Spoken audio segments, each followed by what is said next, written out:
I call this meeting of the Schertz-Cibolo-Universal City Independent School District to order. Let the record show that a quorum of board members is present, that this meeting has been duly called, and that notice of this meeting has been posted in accordance with the Texas Open Meetings Act, Texas Government Code, Chapter 551. The time is now 6:01. Roll call. All board members are present. Let's have our Pledge of Allegiance.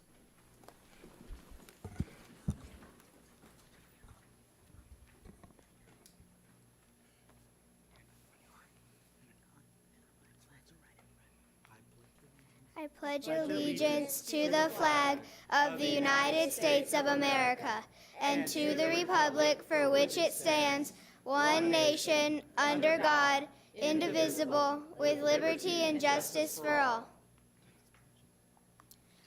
Honor the Texas flag. I pledge allegiance to the Texas, one state, under God, one and indivisible.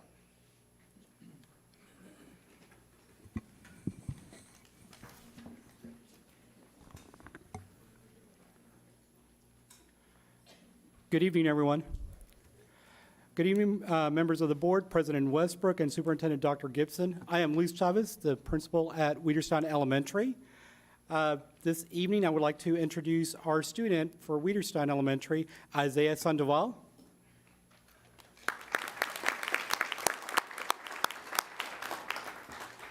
He is a third grade student, and he is a great role model to many of our students. He has excelled academically and socially. He continues to make great gains. He does love to read comic books on his spare time. He does have some goals. His favorite subjects are science and art. And for now, he has decided that he wants to be a firefighter. So we did take an opportunity to introduce him to Mr. Westbrook back there. He does have plans to go to college. He's undeclared major at this time. I taught him the secret firefighter handshake, so he's in. Good evening, members of the board, President Westbrook, and Superintendent Dr. Gibson. I'm Yvette Ross, the principal at Schlatter Intermediate. I would like to introduce our student, Mason Caramello, who's in 6th grade. She is vice president on the student council, a member of our Meeting the Middle organization, and an orchestra honor member. Her favorite subject is ELA. In her free time, she enjoys cooking and baking. She is joined this evening by her dad, Mr. Brian Caramello, her grandparents, Papo and Bella, and her brothers, Cruz and Brett. Parents, please stand to be recognized.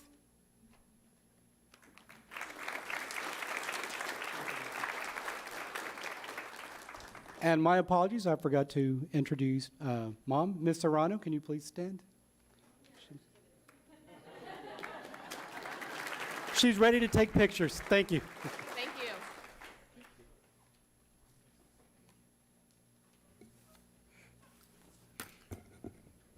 Thanks everyone for coming.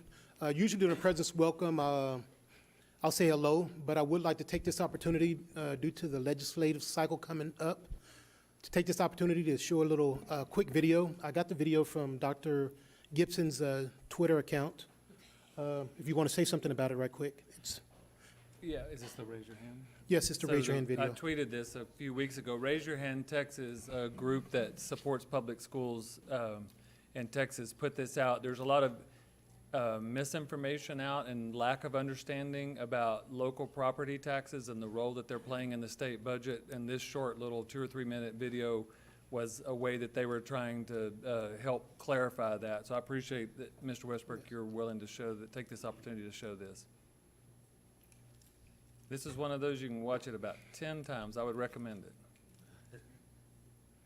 Reminds you of Schoolhouse Rock to some extent. There's been a lot of talk about how the Texas public school finance system needs to be fixed. But what's wrong with the current system? Let's take a look. The system supports more than 5.3 million students, 8,700 campuses, and 1,200 school districts and charters. It's complex, but understanding the basics and why it is working is relatively simple. Think of funding schools in Texas as filling up a glass. The size of the glass represents the amount of money the system uses to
despite higher expectations and rising costs.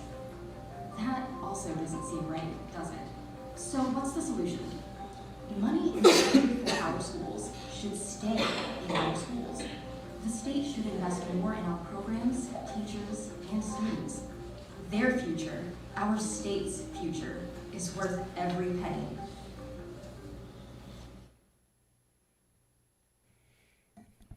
That was it.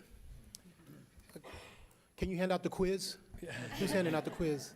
No quizzes? Okay. So one of the things, and Mr. Westbrook, again, I appreciate the fact that you took your President's Welcome time to show that, and we won't belabor this, but this isn't meant to be an anti-state and, pit state versus local. This is a fact, and we're just trying to set the groundwork. I heard you say that a while ago for the upcoming legislative session, and so in some ways, this video is just saying, we're on to this.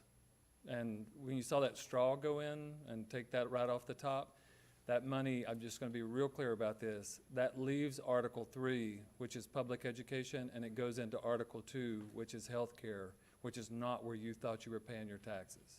You thought you were paying your taxes for local schools, and it gets taken off the top, and it goes and fills another hole in the state budget. And so this is just a fact, and we're just kind of saying to the state of Texas, we're on to it, and we're not going to tolerate it another session. Thank you. Next, we will have administer the oath of office to our newest trustee, Letitia Seaver. Appointed Board of Trustees on September 13th, 2018. She was officially administered the oath of office on September 24th. Thank you, Mr. Westbrook. So we do this so that we can, she came up on an early morning, we just kind of did it in the back of one of the offices. It wasn't very photogenic, so here we go. We're going to do a little more photogenic swearing in.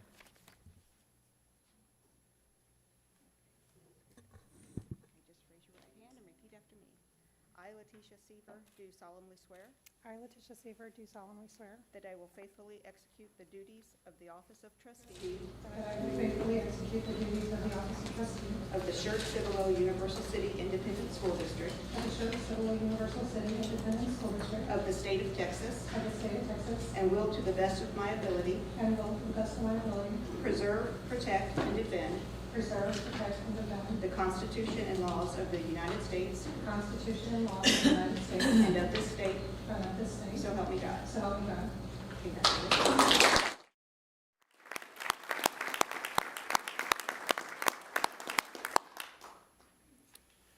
She's done a wonderful job so far. She's probably been the most active of the board members for her short term, but she's done a great job. Next, we will have the Vice President's recitation of mission, vision, values. So our motto is SCUC, a district with passion and purpose. Our mission is SCUCISD, a diverse community founded in trust and transparency, commits to empower all students to fulfill lifelong potential through inspiring learning experiences. Our vision, inspire, innovate, excel. Our values are leadership, character, commitment, service, and learning. And we have 4 priorities now. We've changed our goals for the next 4 years. And so our 4 priorities are all graduates will be college and or career and are military ready, high performing and engaged workforce. Priority 3 is highly satisfied students, parents, and community. And priority 4 is efficient district and campus operations. Next, we will have the board recitation of district belief statements. We believe all students have the capacity to learn and excel.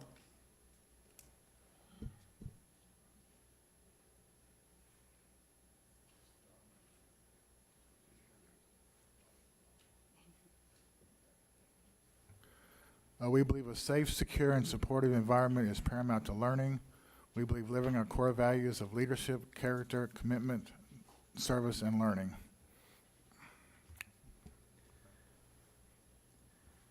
We believe engaging, interactive, and authentic teaching creates empowered, inspired learners prepared for our changing world. We believe technology is a relevant tool that enhances learning in and beyond the classroom. We believe in a professional learning community, PLC, that fosters collaboration for continuous improvement.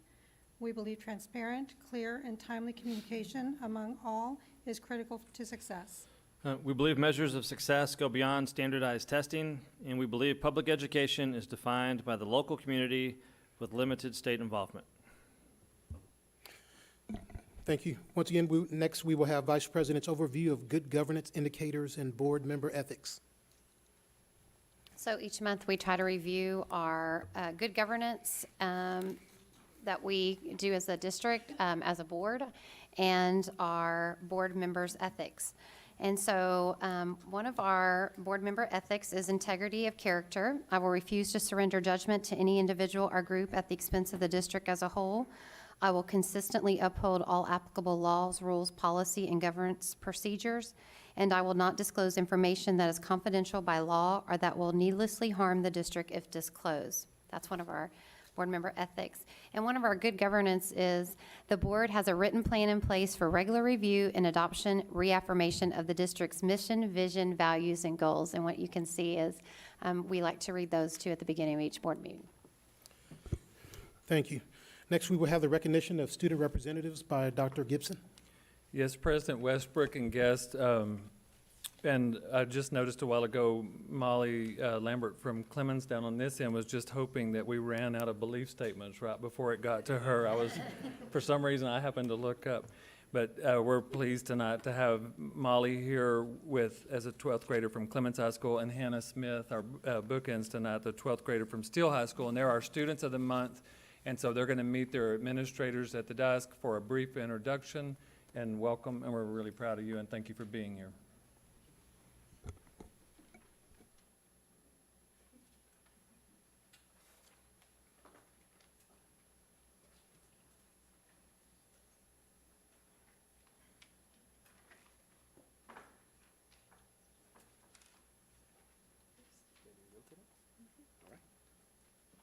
Ladies and gentlemen of the board, tonight I have the pleasure of introducing Molly Lambert, the daughter of Aquilia and William Lambert. Y'all would stand?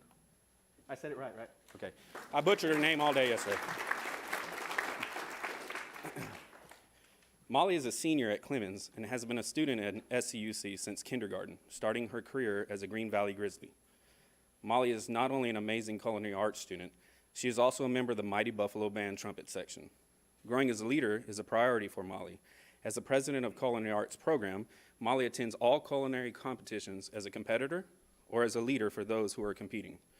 Molly joined Culinary Arts her junior year with future aspirations of becoming a chef and restaurant owner. Last year, she served as the social media coordinator for Culinary Arts and loved taking pictures of her fellow Culinary Arts students to post and spread the word of the group's many activities and accolades.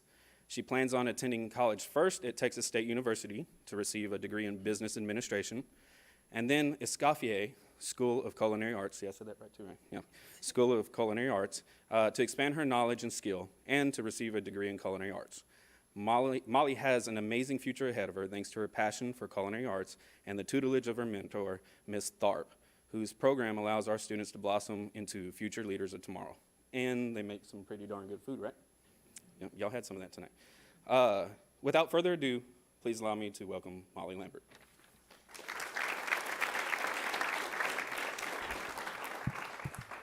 Thank you. Good evening. My name is Molly Lambert, current president of the Culinary Arts Club at Samuel Clemens. Although this may only be my second year in Ms. Tharp's culinary class, it feels as if I've been a student of hers for many years. While other organizations I am a part of are so immense that recognition of hard work as well as a one-on-one relationship with that sponsor may seem impossible, that is not the case whatsoever in regards to the Culinary Arts Program at Samuel Clemens. Ms. Tharp dedicates hours upon hours of her time in and outside of the classroom in order to ensure that her students' work is acknowledged and their efforts aren't in vain. This not only provides a positive dynamic among members, but it also makes the classroom feel like home. When a student feels overwhelmed, they can go to the culinary room to decompress. When a student doesn't have the means to provide food for themselves or is food insecure, Ms. Tharp never lets them go hungry. When a student feels as if they have nowhere to turn to, not only does Ms. Tharp provide listening ears, but she also provides unconditional support and unconditional reality checks, something that is so important to teenagers such as myself. For example, as long as For as long as I can remember, I've always wanted to be a chef. While other children sought after trips to the moon, my biggest focus was food.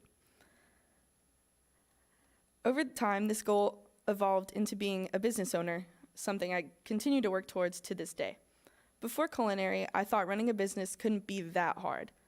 I thought it was all working whenever you wanted and making whatever you felt like at any particular time. Needless to say, this was very wrong. Without this program, I wouldn't be able to have firsthand experience with all of the work business owners put in every day. While too many of you, this may be just another speech from some kid in an organization, I believe this is the time we as students get to shed the light on what this woman has provided for us and acknowledge all that she does, and acknowledge all that she does. This is, to put it simply, a tribute to the brilliance of this woman standing before us and the unstoppable powerhouse of an organization that she has built from virtually nothing. From portable gas stoves in a classroom to a $1 million kitchen with all new appliances, your students love you, Ms. Tharp, and your dedication will never go unnoticed.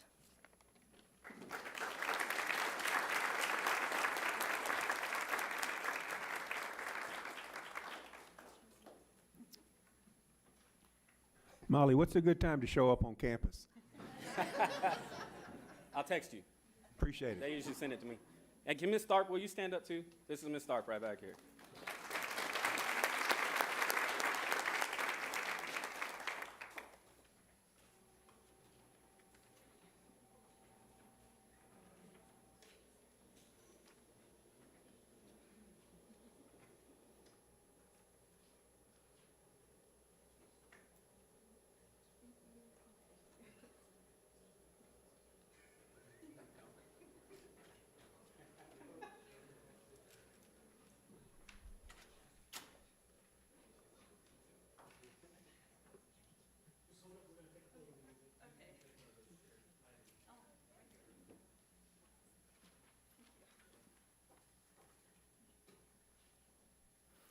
Good evening, Dr. Gibson, Board President, Westbrook, and School Board.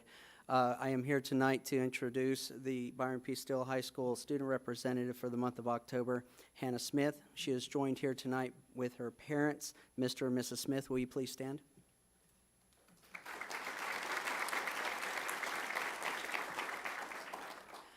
She is also accompanied here tonight by her teacher Miss Jana Mahoney. Miss Mahoney? She's always ready with a camera. Hannah Smith is currently a senior at Byron P. Still High School. She is the daughter of David Smith, head baseball coach and assistant football coach at Still High School, and Julie Smith, a librarian at San Antonio Academy. Hannah was raised in San Antonio and has been around teachers and coaches her whole life. Hannah moved to Cibolo when she was 14 years old. She attended Northeast Independent School District schools through 8th and began attending SCUCISD as a freshman, where she enrolled at Byron P. Still High School. Hannah has remained in the district ever since. She is an active member of FCCLA, Student Council, and FCA, in which she holds leadership positions. Hannah is also a second-year PAL. PALS has changed Hannah's life in more ways than one. She's gained leadership skills that she will use for the rest of her life, but most importantly, she's developed a passion for teaching elementary-aged kids. Hannah is a 4-year varsity soccer player. She has earned academic all-district her junior year and is currently a captain of the team. For the past 3 summers, she has volunteered at Still's Youth Soccer Camp. She loves sharing her knowledge and skills with the next generation of up-and-coming soccer players. Hannah has been accepted into the University of the Ozarks in Clarksville, Arkansas. She will continue her soccer career at the university and major in elementary education. She plans to get her coaching license so that she can help the local high school during their soccer season. Her dream would be to come back to SCUCISD and join the amazing teaching staff here in the district. Ladies and gentlemen, Hannah Smith.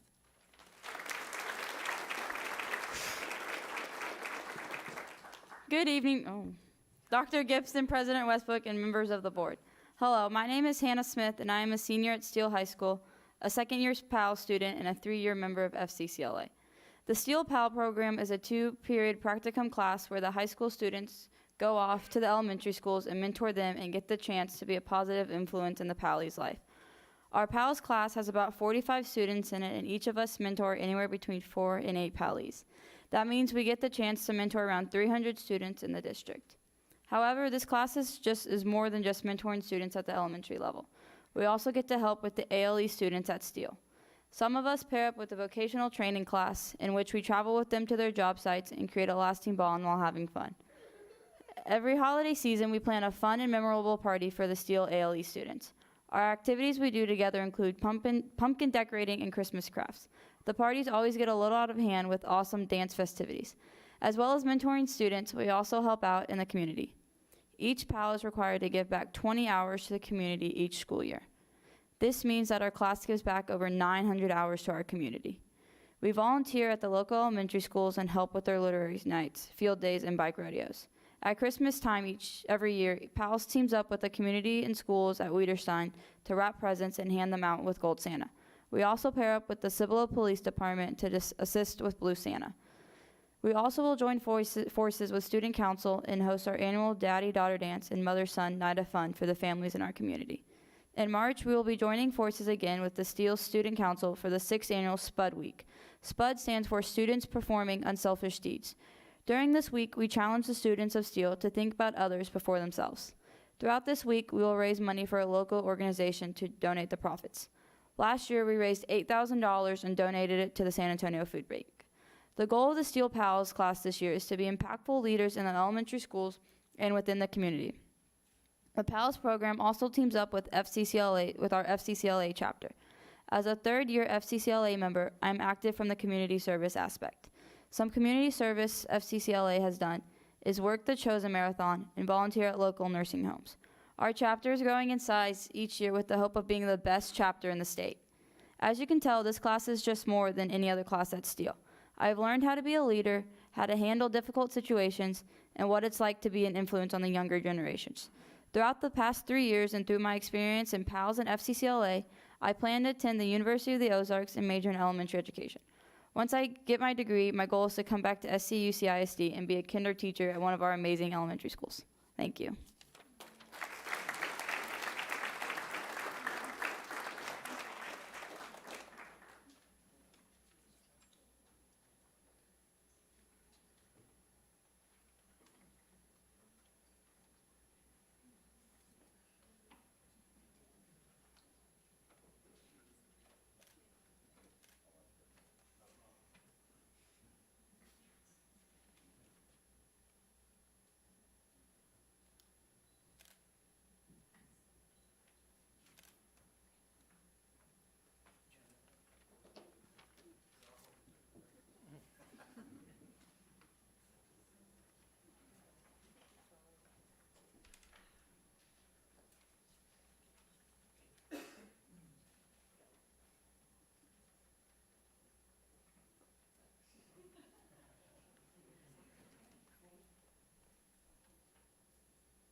So Hannah, as you're walking back up here, we'll make you the same deal we have made others. We will not promise you a job. We will promise you an interview. You got to earn the job, but we know a guy that can get you an interview.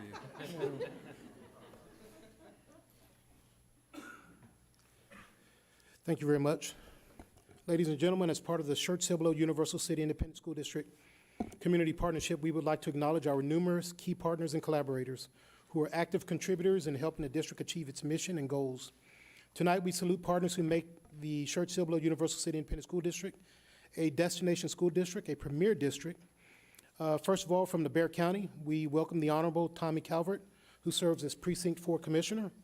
Bexar County serves as a strategic partner with Schertz-Cibolo-Universal City, assisting the school district with tax appraisals and in elections.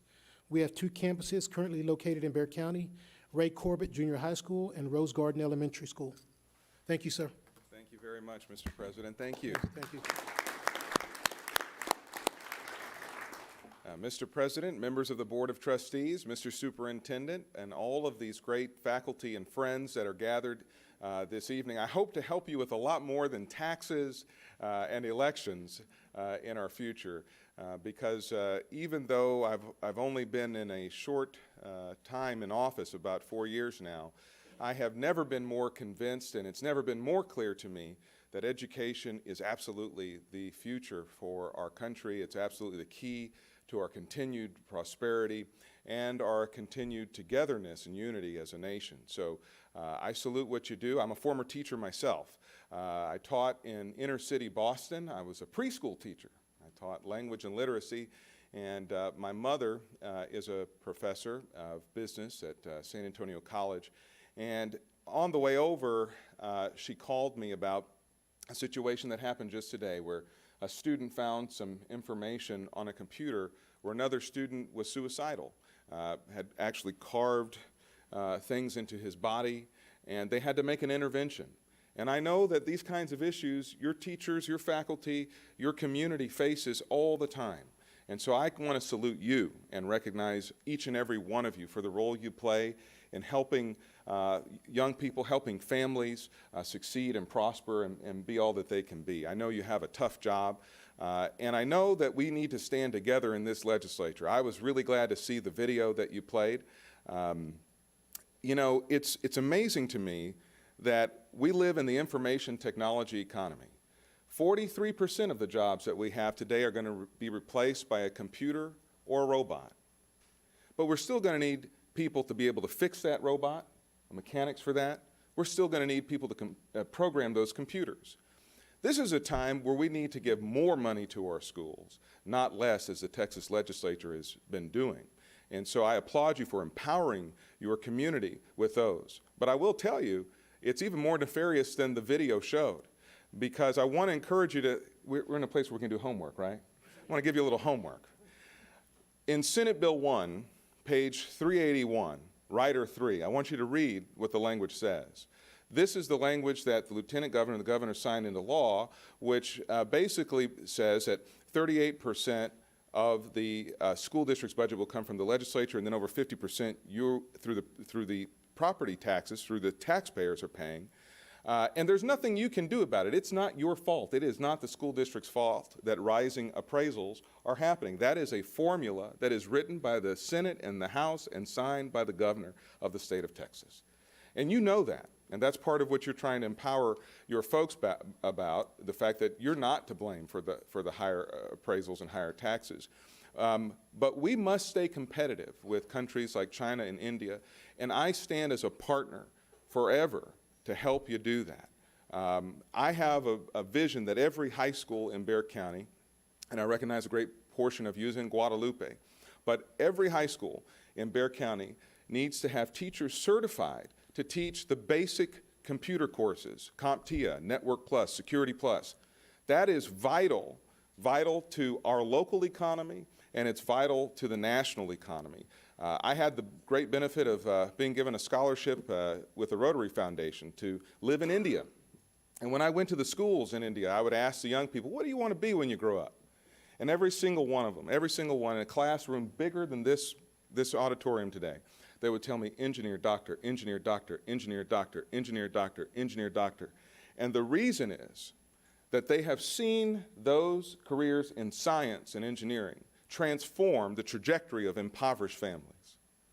Sometimes we've forgotten how good we have it in America, the blessings of freedom that we have, and the competition that we have around the world as Americans. We are truly a global economy. You are a part of the foundational linchpins of this great country.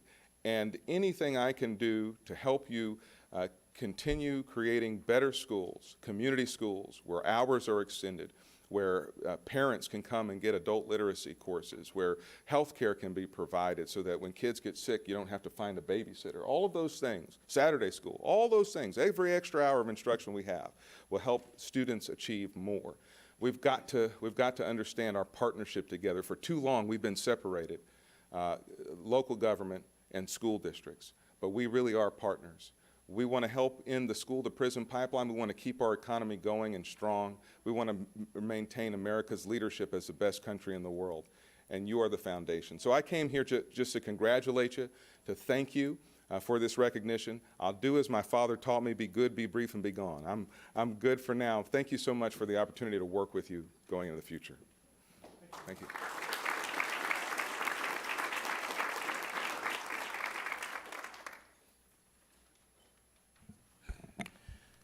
This evening, we also are honored to welcome the Honorable Michael Carpenter, Mayor of the City of Schertz. Our partnership with the City of Schertz includes growing planning and school resource officers who serve our students and staff.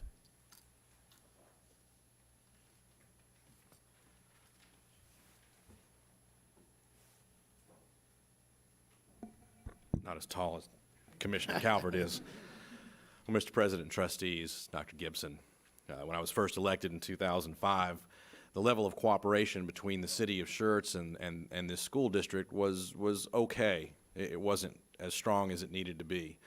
Over time, all of you and the staff of both the city and of this district chose to take a different path.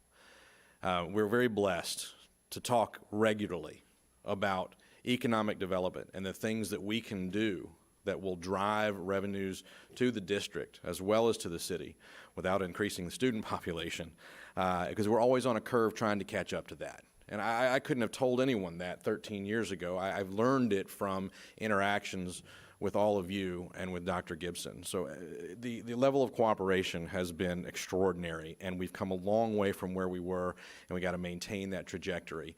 To some of the comments that Commissioner Calvert made, and we've had an opportunity to serve together and do a lot of things together, and education is very high on the list of things that we need to carry forth to the state legislature.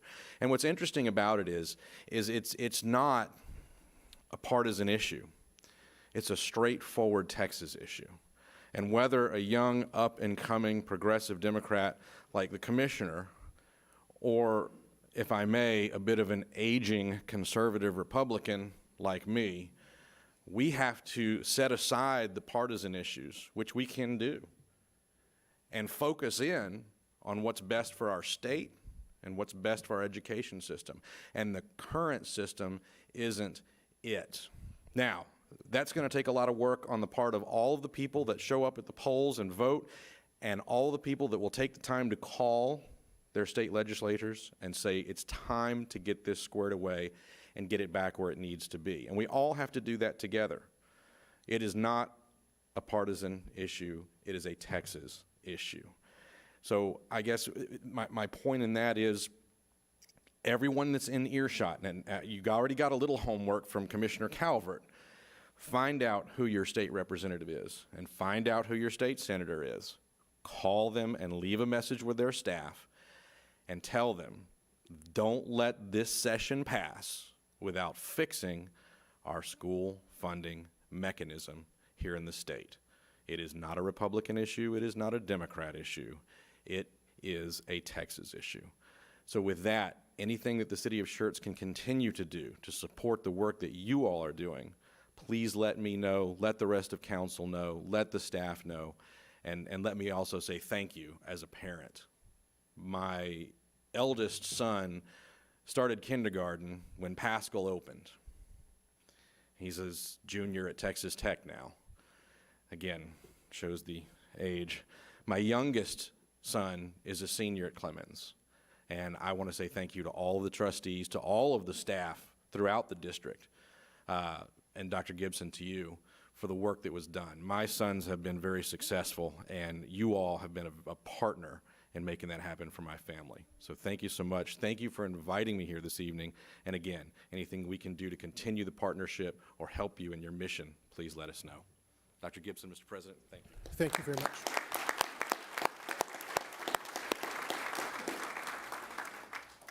Mr. Westbrook, before you introduce the next guest, we'll go ahead and help everybody with their homework. It's John Kemple, State Representative, and Donna Campbell, Senator for our district. So homework done.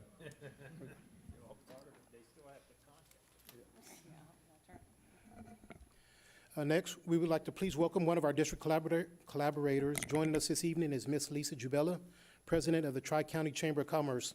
The Tri-County Chamber serves as a community partner and advocate for workforce and business development through its relationships and communication with elected officials, municipalities, military liaisons, and school districts.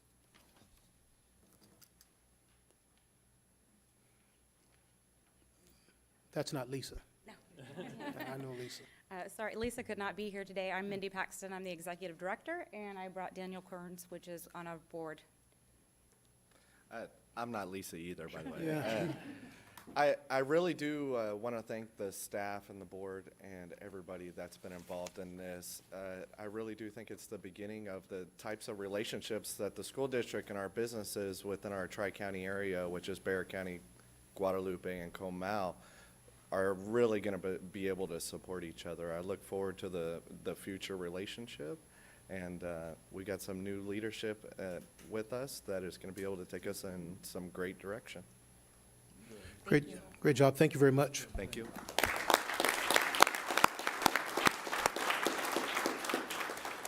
This is a long list. Usually it's only like 2 or 3, but next we have Felicia Bro. Did I pronounce it correctly? Yes. Who represents Junior Achievement, another SCUC collaborator. Junior Achievement serves and assists our school district by mentoring students as well as teaching work readiness, entrepreneurship, and financial leadership. And a long time ago, when I just graduated college, I did something in San Antonio Independent School District because I thought I was going to be an entrepreneur, but I'm a firefighter. That's better. But thank you. Thank you so much for having me here. My name is Felicia Bro, and I'm the Director of Programs for Junior Achievement of South Texas. We are thrilled to be a partner with SCUCISD, and I was doing a little homework before I came here today. So since 2010-2011 school year, Junior Achievement has served over 15,000 students in the SCUCISD school district. So those students have had the opportunity to have volunteers come into their classroom to teach them about financial literacy, work readiness, and entrepreneurial skills. Or some of them have even had the opportunity to go to a business to see what it's like to be in the real world, right? So we're really thrilled about the partnership that we have, and we're looking forward to continuing the partnership. Every year, every single second grader, every single fifth grader receives the Junior Achievement Program. Your junior high students actually come out to our Junior Achievement Finance Park, and we're really working to get some of your high school students, most of them or some of them come out to job shadow events, and we're looking to continue to expand that partnership. This weekend, we actually have an event that we do to raise funds so we can provide all of these programs to your district free of charge.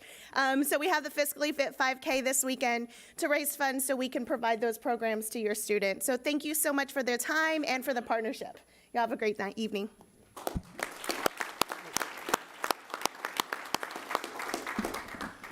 Commissioner Calvert, thank you very much. It was a great speech. I appreciate it. Thank you for all your support.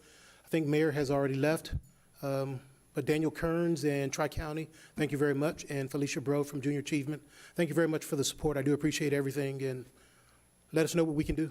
Thank you, sir. Yes. Next, we will have the recognition of principals by Veronica Goldhorn and Dr. Lemley.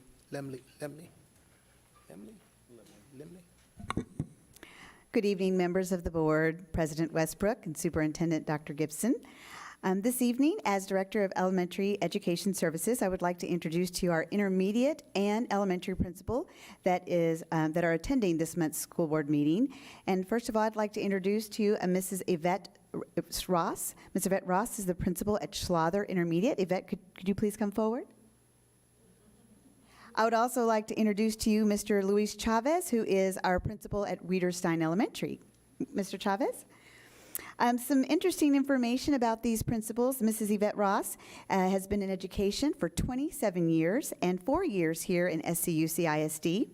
Mr. Chavez has been in education for 17 years and 9 years here in SCUCISD. A fun fact about Mrs. Ross is that she is from Wisconsin. However, she loves the Texas heat. And Mr. Chavez, he enjoys spending quality time with his wife and daughter. So I present to you Mr. Chavez and Mrs. Ross.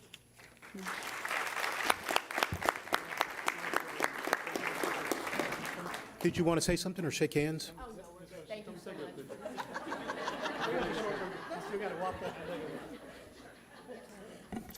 Wait, before we get started, Ms. Ross once told me What's true, Miss Ross told me the best barbecue was not in the state of Texas.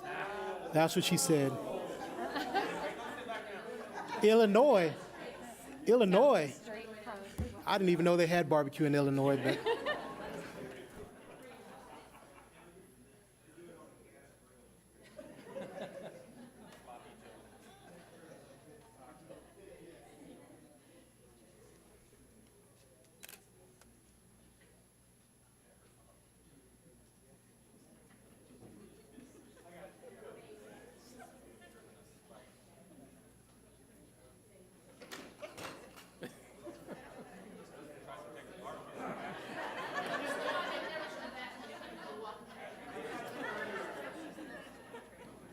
One more favor.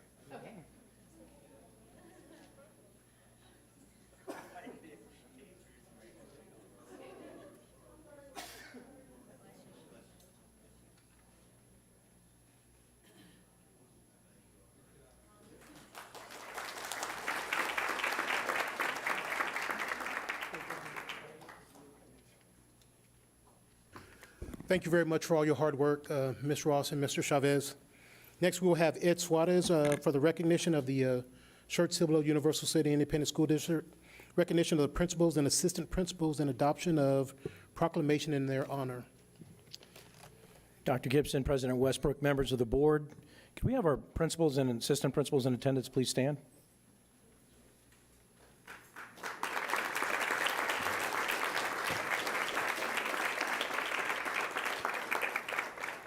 Thank you. Don't forget the photo op after this.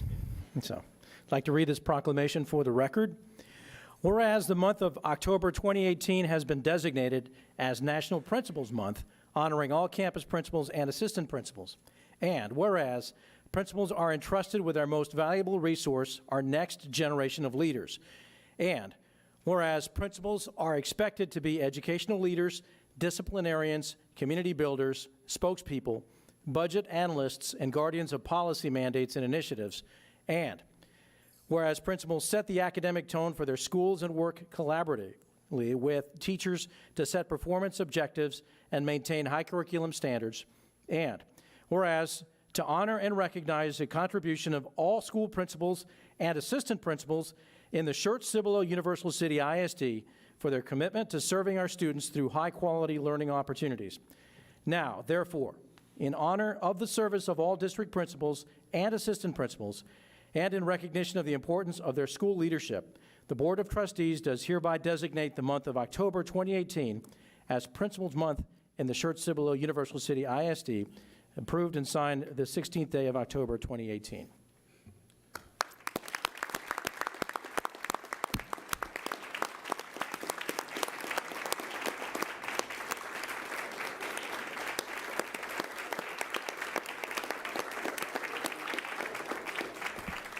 Can you please come forward and shake our hands, and can you stop by the microphone and say your name and school? Yeah. Michelle Callis, happy to be at Wiederstein Elementary. Thank you. Lucretia Stilley, Cibolo Valley. Robert Cisco, Byron P. Steele High School. Justin Saunders, Samuel Clemens High School. Yvette Ross, Slaughter Intermediate. Mary Garcia, Corbett Junior High. Amy Cirizati, Clemens High School. Erin Holliday, Jordan Intermediate. Sarah Reed, Schertz Elementary. Mark Harris, Clemens High School. Allison Miller and Adra Fila, and we are the Pascal Patriots. Mr. Keel, Wilder Intermediate. Go Tigers. Ashley Hogg, Wilder Intermediate. Hold on, Ashley, hold on, because we can't hear. Hold on. Hold on. Hold on. Yes, you. Hold on. Thank you. Hey, good to see you. Amy Denman, Green Valley. Okay, hey, thank you, Mr. Harris. Shannon Johnson, Green Valley. Clary Bristow, Sipple Elementary. Sarah Daphne, Wilder Intermediate. Renee Altamirano, Corbett Junior High and Dobie Junior High. Andrea Silva, Dobie Junior High. Vernon Simmons, Dobie Junior High. Luis Chavez, Wiederstein Elementary.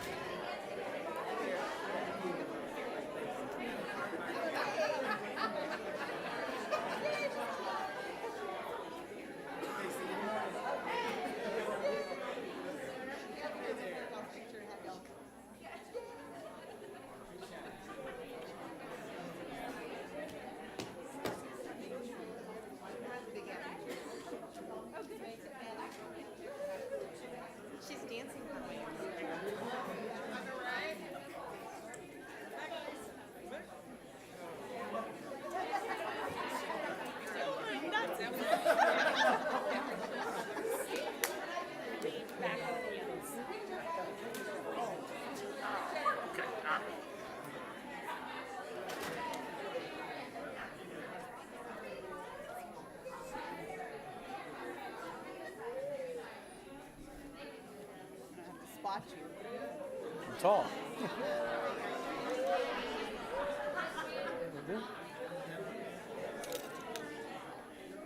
Okay, we can move this way a little bit in the front. There you go. 1, 2. Okay, we're good. Perfect. Thank you.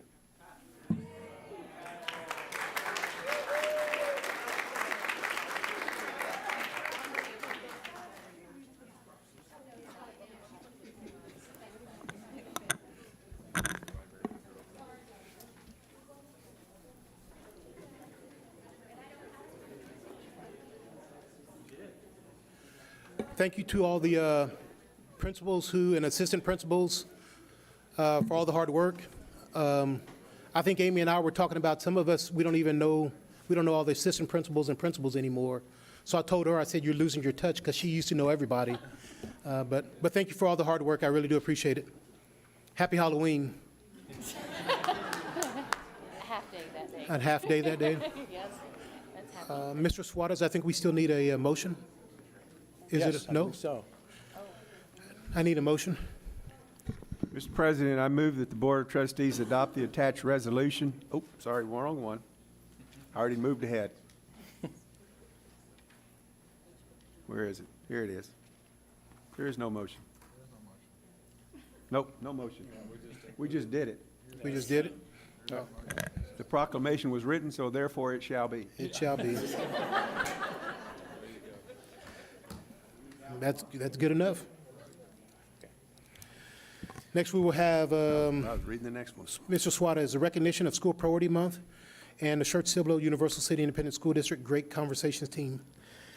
Dr. Gibson, President Westbrook, members of the board, tonight we come to recognize School Priority Month, dedicated to inviting school districts to reserve the month of October and participate in the statewide biennium event. Districts are encouraged to invite elected officials of every kind to visit schools. You will hear in a moment from our school district's Great Conversation team exactly what that means for SCUC. Our Great Conversations team was formed in 2015, shortly after the teacher convocation, featuring noted education speaker and advocate Jamie Vollmer. In the ensuing time span, Great Conversations has engaged the community, advocated for public education in the halls of power in Austin, and as you will hear, will engage statewide candidates for office for the second time this year. Please welcome Kelly Rowe, GCT member and financial accountant for the district.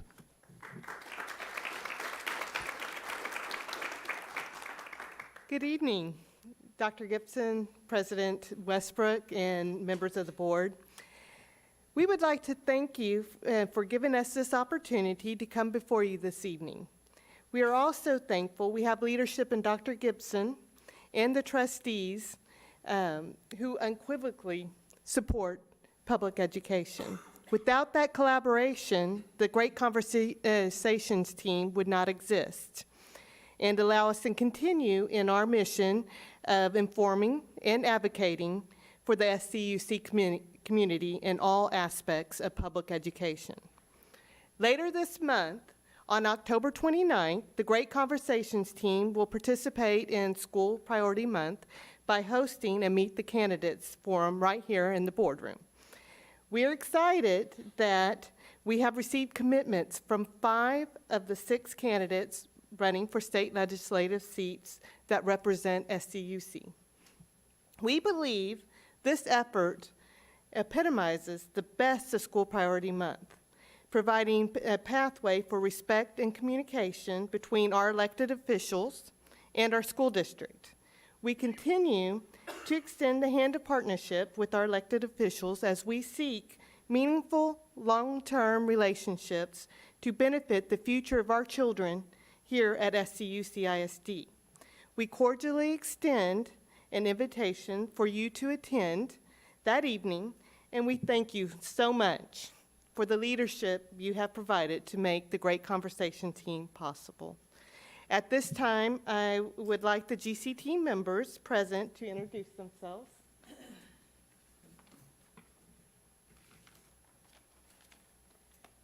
Good evening. I'm Tracy Hamilton. I'm from Samuel Clemens High School. Hi, I'm Patrick Alejos. I'm proud to be at Samuel Clemens High School. I was there first before her. They saved the best for last, sorry. I'm Frida Varela, and I teach at Watts Elementary. Hi, Jennifer Webb, Wiederstein Elementary. I'm Mary Houtman from Pascal Elementary. Hey, can I share that y'all may remember a few months ago, Frida's daughter was here. How long ago was that? December. Okay, December, and we went to a public school rally, and I don't know if y'all remember in her speech, she said she went to a protest with Dr. Gibson. So that's Frida's daughter. We were at a rally, a public school rally. I just want to stress that. This group has been really instrumental, and you see the red shirts. That actually started with this group in the red wristbands just one day, just with conversation right here in this boardroom, I think. Is that about right? And yes, sir. That just kind of launched a lot of really positive things, and now they're being emulated all over San Antonio. So we really appreciate everything y'all do every day. And like this thing, we couldn't stop it now if we tried, which is what's kind of cool about it. So it's a good deal, and we're very proud of everything you do. And they know that there's a legislative session coming up, and we got a lot of hard work ahead of us. There has been, no, thank you, but TAS BSLI, whenever there's a presentation, Dr. Gibson or Amy or myself or any board member usually mentions the effectiveness of the Great Conversations team.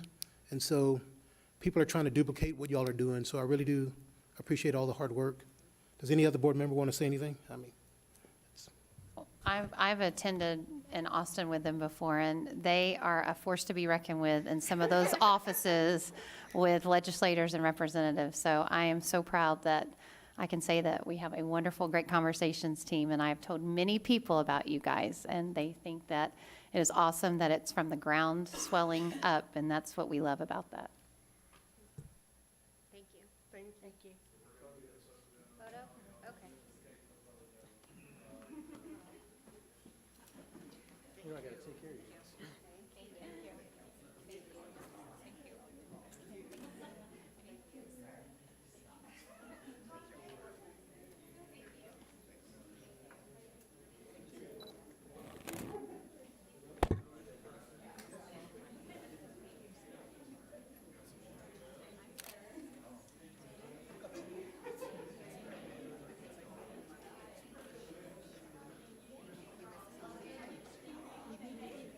So I guess we get a photo op.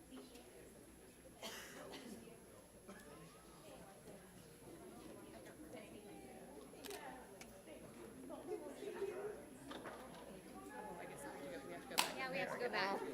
Gosh. Hey, Tracy. Tracy. Tracy.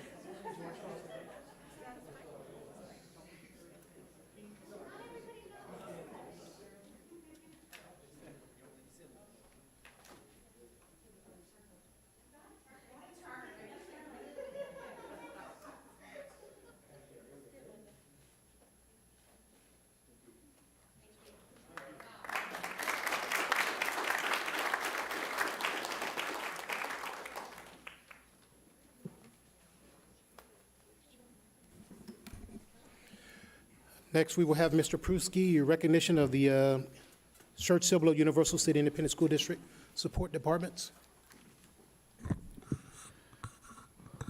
Ooh, those are some hard acts to follow there. But I'm going to try my best with this one. Bear with me. So during the summer of 2018, SCUCISD had a large number of projects throughout the district in need of support to be completed in time for school to start with minimum impact to students and staff. With new Rose Garden opening and parts of Samuel Clemens opening, there were other projects also going on. The principals left, but they could attest to this. All 8 oh, there's some left. Awesome. Thank you for your patience this summer. All 8 elementaries had projects going on in one form or fashion. All 3 intermediates had something going on. Both junior highs had things happening inside their walls.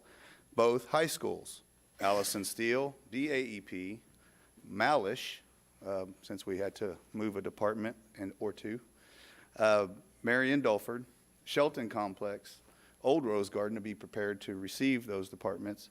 And having the assistance of these departments, these leaders of these departments communicated, collaborated, and coordinated departmental resources most of which was staff and time to help with each project and the corresponding completion date needed.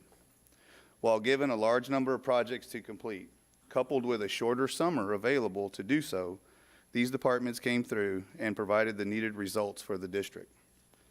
Today, we want to recognize the hard work, determination, and teamwork put forth by these leaders and their departments. While I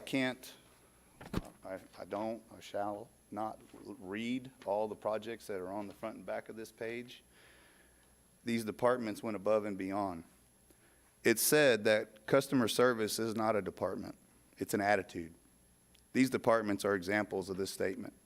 When times were tough and one was bogged down, the other stepped up. They knew their customers had a need and it was fulfilled. In addition, success is never an accident. It's always the result of high intention, sincere effort, intelligent direction, and skillful execution. Thanks to the communication, collaboration, and coordination, and more importantly, the execution of these plans, these departments performed and delivered as needed.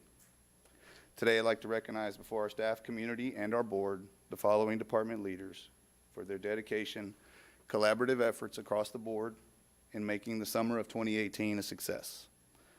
Ms. Paige Maloney from Finance, if you could please come up. Dr. Carla Burkhalter from Technology. Mr. J.D. Mosley from Maintenance and Facilities, and Mr. Matt Rivera from Purchasing. Need a picture.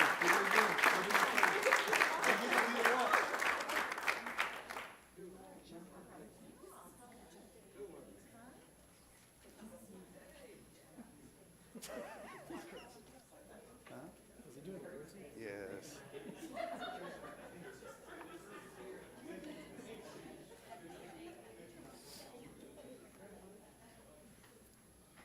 Keep going.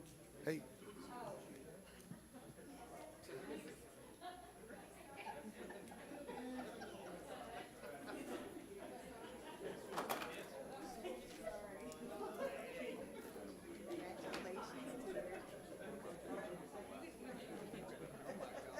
Picture time. Picture time. Photo. Picture time. Congratulations. Carla. Photo.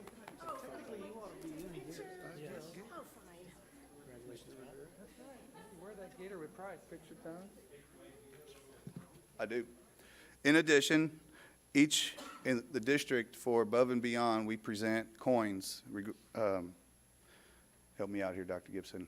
I'm pausing. So the core value coins of leadership, learning, character, commitment, and service. I would like to, this evening, present the leadership coin to each one of you guys.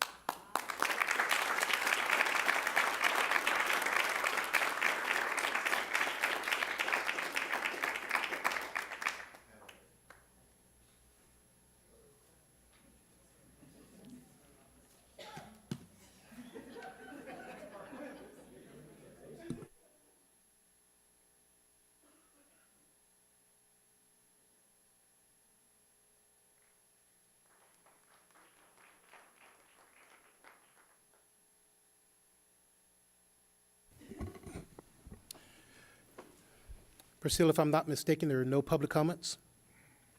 That is correct, sir. All right, thank you. And we will move forward with action items. Request for board action, nomination of candidate for the Guadalupe Appraisal District Board of Directors vacancy, presented by Robert Westbrook.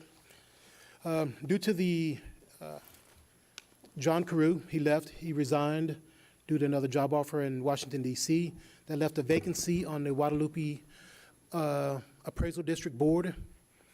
Daniel Kearns was kind enough to step up and reached out to me and asked if we would be kind enough to support him. He's reached out to, I believe, to some of the board members on here. We've discussed his packet and his resume last board meeting, so that's why this is coming back for an action item. So if I can have a motion. I move that the Board of Trustees adopt the attached resolution nominating Daniel Kearns as the board's candidate to fill the vacancy on the Guadalupe County Appraisal District Board of Directors. Second. We have a motion and a second. Any discussion? I wish you all the luck in the world. Bring your math cap with you and a lot of coffee, but I think you're going to do fine over there, so good luck to you. Did you want to say anything, Mr. Kearns?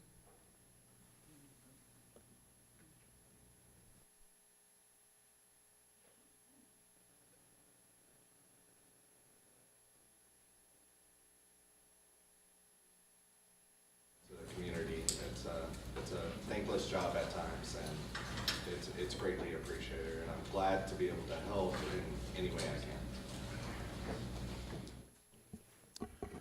We have a motion and a second. All those in favor, raise your right hand.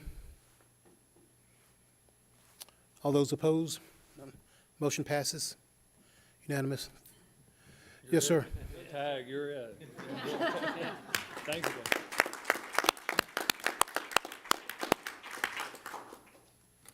For those that, I mean, I think everybody knows, but we carry enough weight in the Guadalupe County that our one cast of ballot to one candidate ensures them membership on the appraisal board. So it's good to have someone watching out for the county, but also that's aware of the school district's needs, particular needs, representing us. So thanks for stepping up.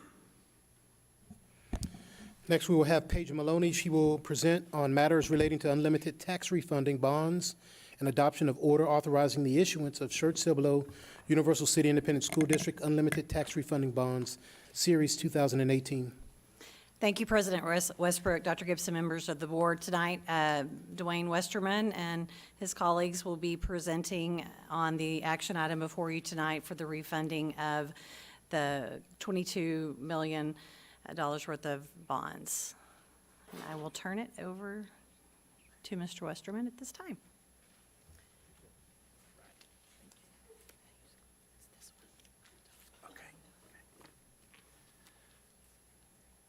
Good evening, President Westbrook, Dr. Gibson, members of the board. We're a proud partner of just, I was just kind of going with the theme there. Anyway. Just click the button. Okay, so back in September, we were here at a board workshop or board meeting with you, and Ms. Maloney presented some information, I'm sure not for the first time, that talked about the challenges and opportunities the district was facing, specifically related to the INS fund, or the Interest and Sinking Fund, which is what covers your debt service payments. Over the years, we've had multiple different revenue sources that have been used for the INS payments. Local tax revenue, there has been some state funding for facilities, which, as has been pointed out, has been continuing to decline and decline and decline, as well as using fund balance from the INS fund that the district has collected over the years. The situation with the student growth, with the facilities you've already got underway, and with what's coming up, we've had to look at some different ways to find options to keep the revenue sources so that the district does not deplete all of its fund balances, can meet the debt service payments, and prepare for future growth. So what we have for you tonight, as we talked about, the first couple of pages are going to be a recap of what we saw back in September. So we're looking at a refunding, which is a refinancing of the District Series 2010 issue that becomes callable on February 1, 2019. We are allowed under tax law to refund that issue starting 90 days prior to that, which would be November 1 of this year. And we are looking to structure and utilize the savings so that we can get through the next 2 years and keep the district from having to draw down excessively from any of the INS fund balance. This is a quick look at what your current debt service payments are. Over the last 10 or more years, we've been ramping up the annual debt service requirements, and we've now hit at a point where the total debt service payments from here going forward are pretty much level at approximately $30 million. And that's where we get to, and then we look at, in the future, with future capital improvement needs, you can see later on the debt service starts declining.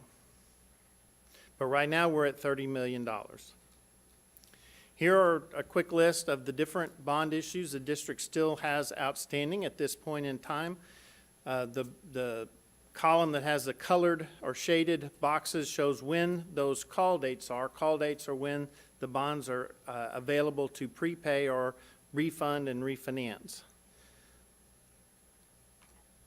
In a different graphical form, this shows you by years going forward when we're going to have access, if you will, to the call dates and to the amount of bonds that could be refinanced, refunded, restructured as needed to go in conjunction with any potential new facilities improvement programs. You'll see in 2019, the $20,880,000, that's what the ones we're talking about tonight. Then we have 2 years where we really don't have any issues that will become callable. But then 22, 23, and 24, you can see that's the issues when the district really got into the building program for the student growth at that time, and we'll have 44, 84, and over 110 million callable in 3 successive years. Skip a year, and then 128 million. So the good news with that is that gives us flexibility in the future as we look forward to have opportunities to be able to refund and restructure debt issues. Hopefully with savings like we're able to do with this issue. So here's going to focus your attention to the right-hand side of this slide. The left-hand side is your current debt service that we've already seen, the $30 million. We are going to remove some of the debt service from the 2010 issue, do a new issue at the current market interest rates, and we'll get the savings you see on the right-hand side. So in 2019, our current fiscal year, we're looking at a savings of a little over $2.3 million. In 2020, next fiscal year, savings of slightly over $1 million. The next year is essentially break even, and then the years after that, we're looking at the debt service would actually come up a little bit. But then overall, at the very bottom, you'll see that this produces a total overall savings of just slightly under $1.4 million. So it is a net savings. That's net of all costs, net of anything, any issuance costs associated with that.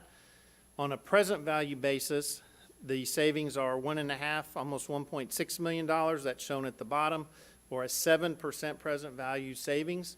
It's kind of a standard in the industry that we look for a minimum of a 3% present value savings, and this certainly exceeds that. Interest rates in the bond market have been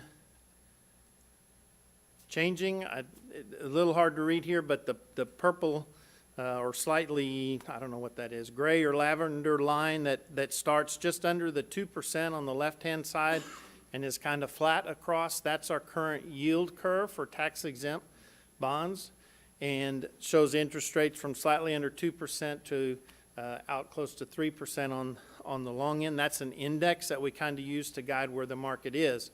You can see from prior years, the short-term rates were very low, and we've all heard about the Fed raising rates, the Federal Reserve, and that's clearly indicated by these lines that continually go up since back in 2013 when this graph started. But our long-term rates are still low. We've had rates have gone up, and they're continuing to go up, but we still have an opportunity to use these savings. These savings, the way it's structured with Ms. Maloney is to try to set it up so that it will meet very close to what the district's needs are, what the shortfall is in the current budget for the INS, for the debt service side, and will allow you to meet your payments this year and not draw down or draw down minimally on the debt service fund balance for this year and for next year. And then by that third year, everything goes with the current projections, we should be on tap and back to in good shape. So happy to answer any questions you might have. I've got a couple. Can you back up a slide or so where all the graph is at?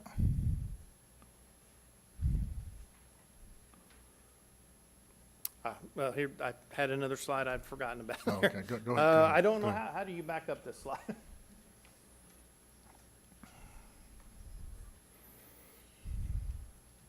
There you go. Okay, that's good. The next one. This one? Yes. In conjunction with the previous one and kind of in the middle, normally you would look at that and you'd see those first 2 years where we're going to have some savings, and the next ones we're going to be paying additional.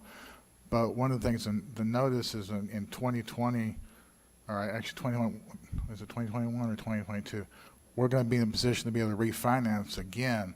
So even though right now it looks like based on this issue, we're going to be paying more, if we refinance in those 3 years, they'll probably go down again, so we'll actually end up with a net savings.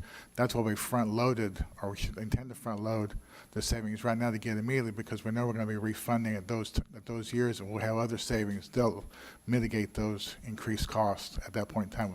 Normally, that's what you would do. Is that correct? That's a good point. I didn't bring that up, but that is true. That's when we will have an opportunity to look at those next issues. Right. So, yeah, we chose to front load this because we need, like I said, we need the immediate savings in our INS fund balance. So normally you wouldn't do that because you wouldn't want to backload that.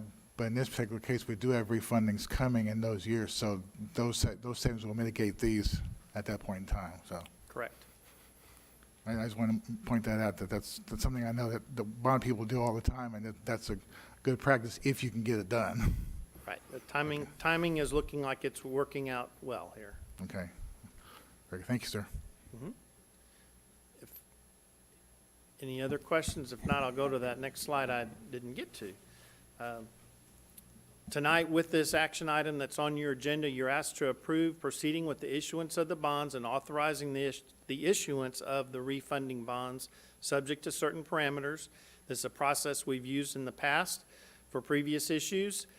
These parameters are that the issue size has a maximum of $22,810,000, which is exactly the same amount as being refunded.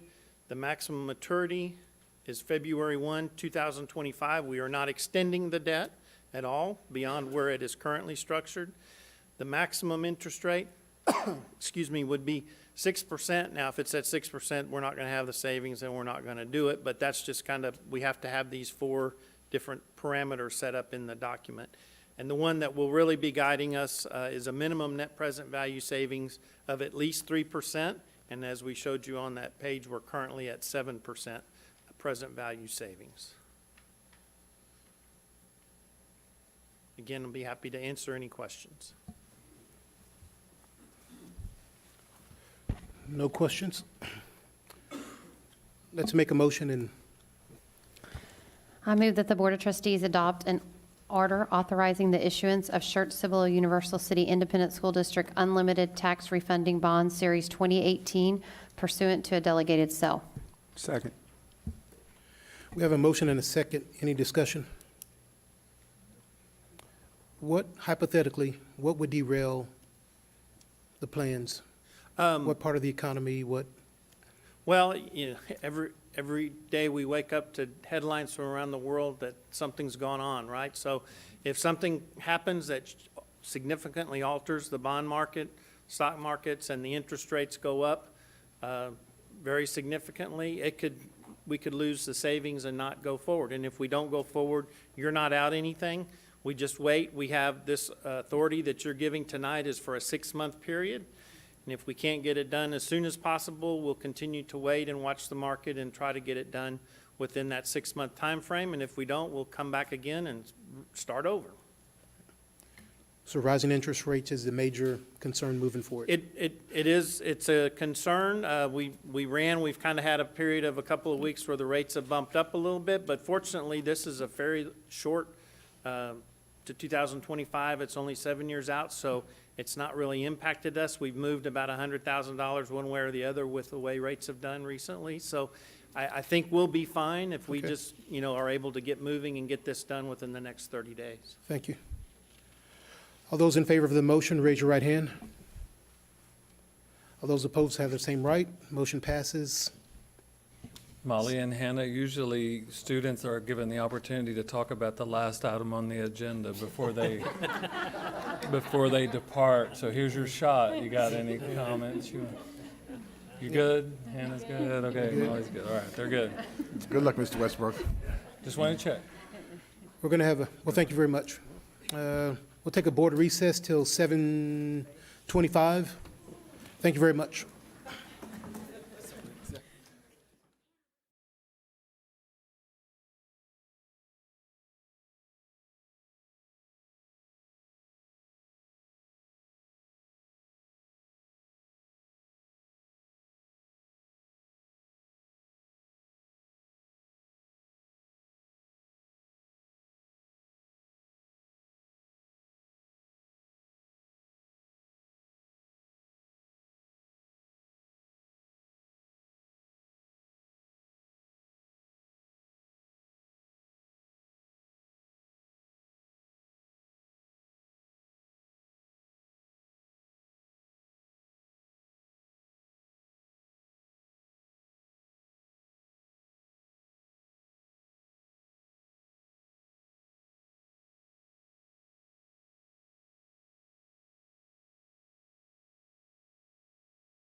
Board has reconvened. Review of let's have the review of monthly board member participation and involvement in high-level rounding, district, community, and in governmental events. David? Go back a little way. I did participate in the coin toss back in September. It's always a lot of fun with Judge Roy Richard and County Commissioner Jim Wolverton. We won the toss, and I don't think Miss Seaver won the toss when she was participating. Did you, Miss Seaver? Huh? Huh? What? They still won. They still won. That's right. And but it's a lot of fun. And also was able to attend TASB conference in Austin, and appreciate any time it's in Austin and not in Dallas or Houston, for obvious reasons. And that's a time for us to get to visit with other school boards in the state and see what's going on, and talk to superintendents. And you always think, well, boy, I'm glad I am where I am, and then you get ideas from them, and you think, okay, we might be able to use that there. But went to some very interesting sessions, particularly pertaining to the financial situation we're in at the present time. Saw a wonderful presentation by the Equity Center, and it was called "If I Wasn't Laughing, I'd Be Crying Now." It's very appropriate. And I've continued to do my watchdog thing at Green Valley Elementary School on Wednesdays, and I appreciate them allowing me to do that in the cafeteria. I always enjoyed visiting with the students. I am with the younger students, and their world is totally different from ours. So, and it's a good thing. And was able to participate today, actually, in a HLR at Wilder. I have another one scheduled for Watts Elementary in the near future. And I just want to say I've just appreciate so much the work that's being done at Wilder Intermediate School. And I know this is work that's being done at all of our campuses. Like I said, I do get to go to Green Valley, and I see a lot of happy kids. And I do know one in particular at Wilder, a 5th grader, and she's having a great year. And I do appreciate what's going on at Wilder. But like I said, I know that things are going on all over the district like this. I hear about it, I see it, and it's good to see. And let me just take a minute. I want to, and I know this is not Secretary Month or anything like that, but I ran into my former secretary. She was my secretary for 20 years while I was in the school district, and was able to visit with her a little bit. And Linda and I, Miss Cannon, worked with her at Dobie Intermediate School, and she was secretary at Weederstein Elementary when I arrived in the school district, and she basically saved me, because I was a very young principal, had no idea what I was doing, thought I knew everything, didn't know anything. But I just want to just give me opportunity to think that, we have so many wonderful secretaries in this school district at all levels. And I just want to say I appreciate the job that they do, because, like I said, I know what my secretary did for me as far as the job and being that other person. There were many years I didn't have an assistant principal. And so I had to rely on that person in that office with me to kind of be the second person. If I'm not there, the teachers knew who to go to. But just want to take a minute to say I appreciate what the secretaries are doing in this district, and thank you very much. That's it.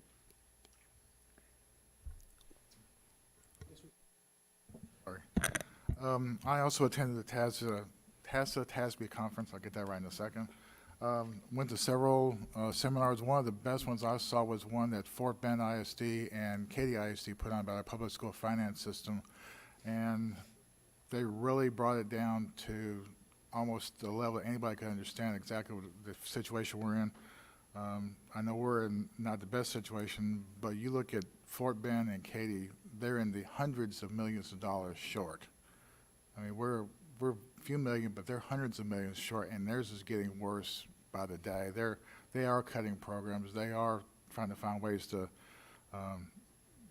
spend the money as wisely as they can. So brought back an interesting graph I sent on to Dr. Gibson. I don't know if the board got it or not, but one graph really is just eye-opening when you see it.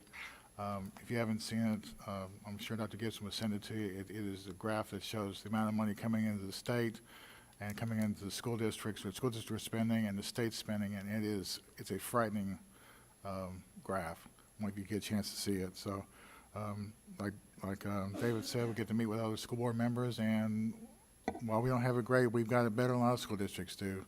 A lot of them are at $1.17, and they are cutting programs. So we've got to do something with our legislators, and I hope that everybody will be involved in January. I know I'm going to be, and spend as much time as I can on the phones and emails. So I hope we can get that done. Other thing I did, I actually went to the Clemens-Smithson Valley game.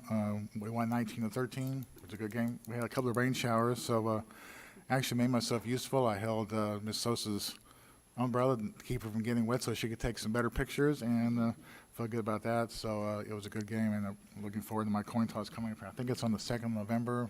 I think I have new Broncos coming up, so I'm looking forward to that. So everybody, and like I said, I hope that everybody has a really good Halloween coming up. Scare as many kids as you can. Hopefully they don't scare you. Talk to you later. I also attended TASB and was able to present with Dr. Gibson on our presentation on superintendent evaluation. We had a great turnout in our 2 little sessions. I think probably what? There's 165 in the first one. Yeah, 165. Yeah, that's right, and 40. So over 200 in an hour and a half time. And I attended I actually went and listened to a candidate there for lieutenant governor, spoke to a very large room full of people. It was very interesting. And then I also served as the TASB delegate for our school district and voted for the policies and those on the governing board. And Mr. Westbrook was up there because he's on the board. And then I've done a couple of coin tosses these past few weeks. And I have some roundings coming up as well. Mr. Perkins?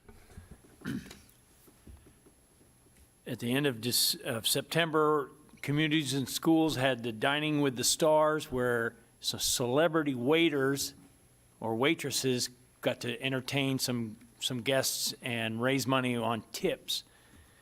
Dr. Gibson and I raised more money than any other pair of celebrity waiters, and we owe a lot of thanks for all the people who helped get the right people in the seats that came there ready to donate to support communities and schools. What he's saying is we didn't know what we were doing, but we were chatting it up and we got a lot of money. That's Were they paying you to stay away from them? It could, whatever it was, it worked. Yeah, it worked. Because I learned this morning at the Communities and Schools Board meeting that there were some that went and ate and didn't tip at all. So they obviously didn't understand the whole concept of raising money with tips.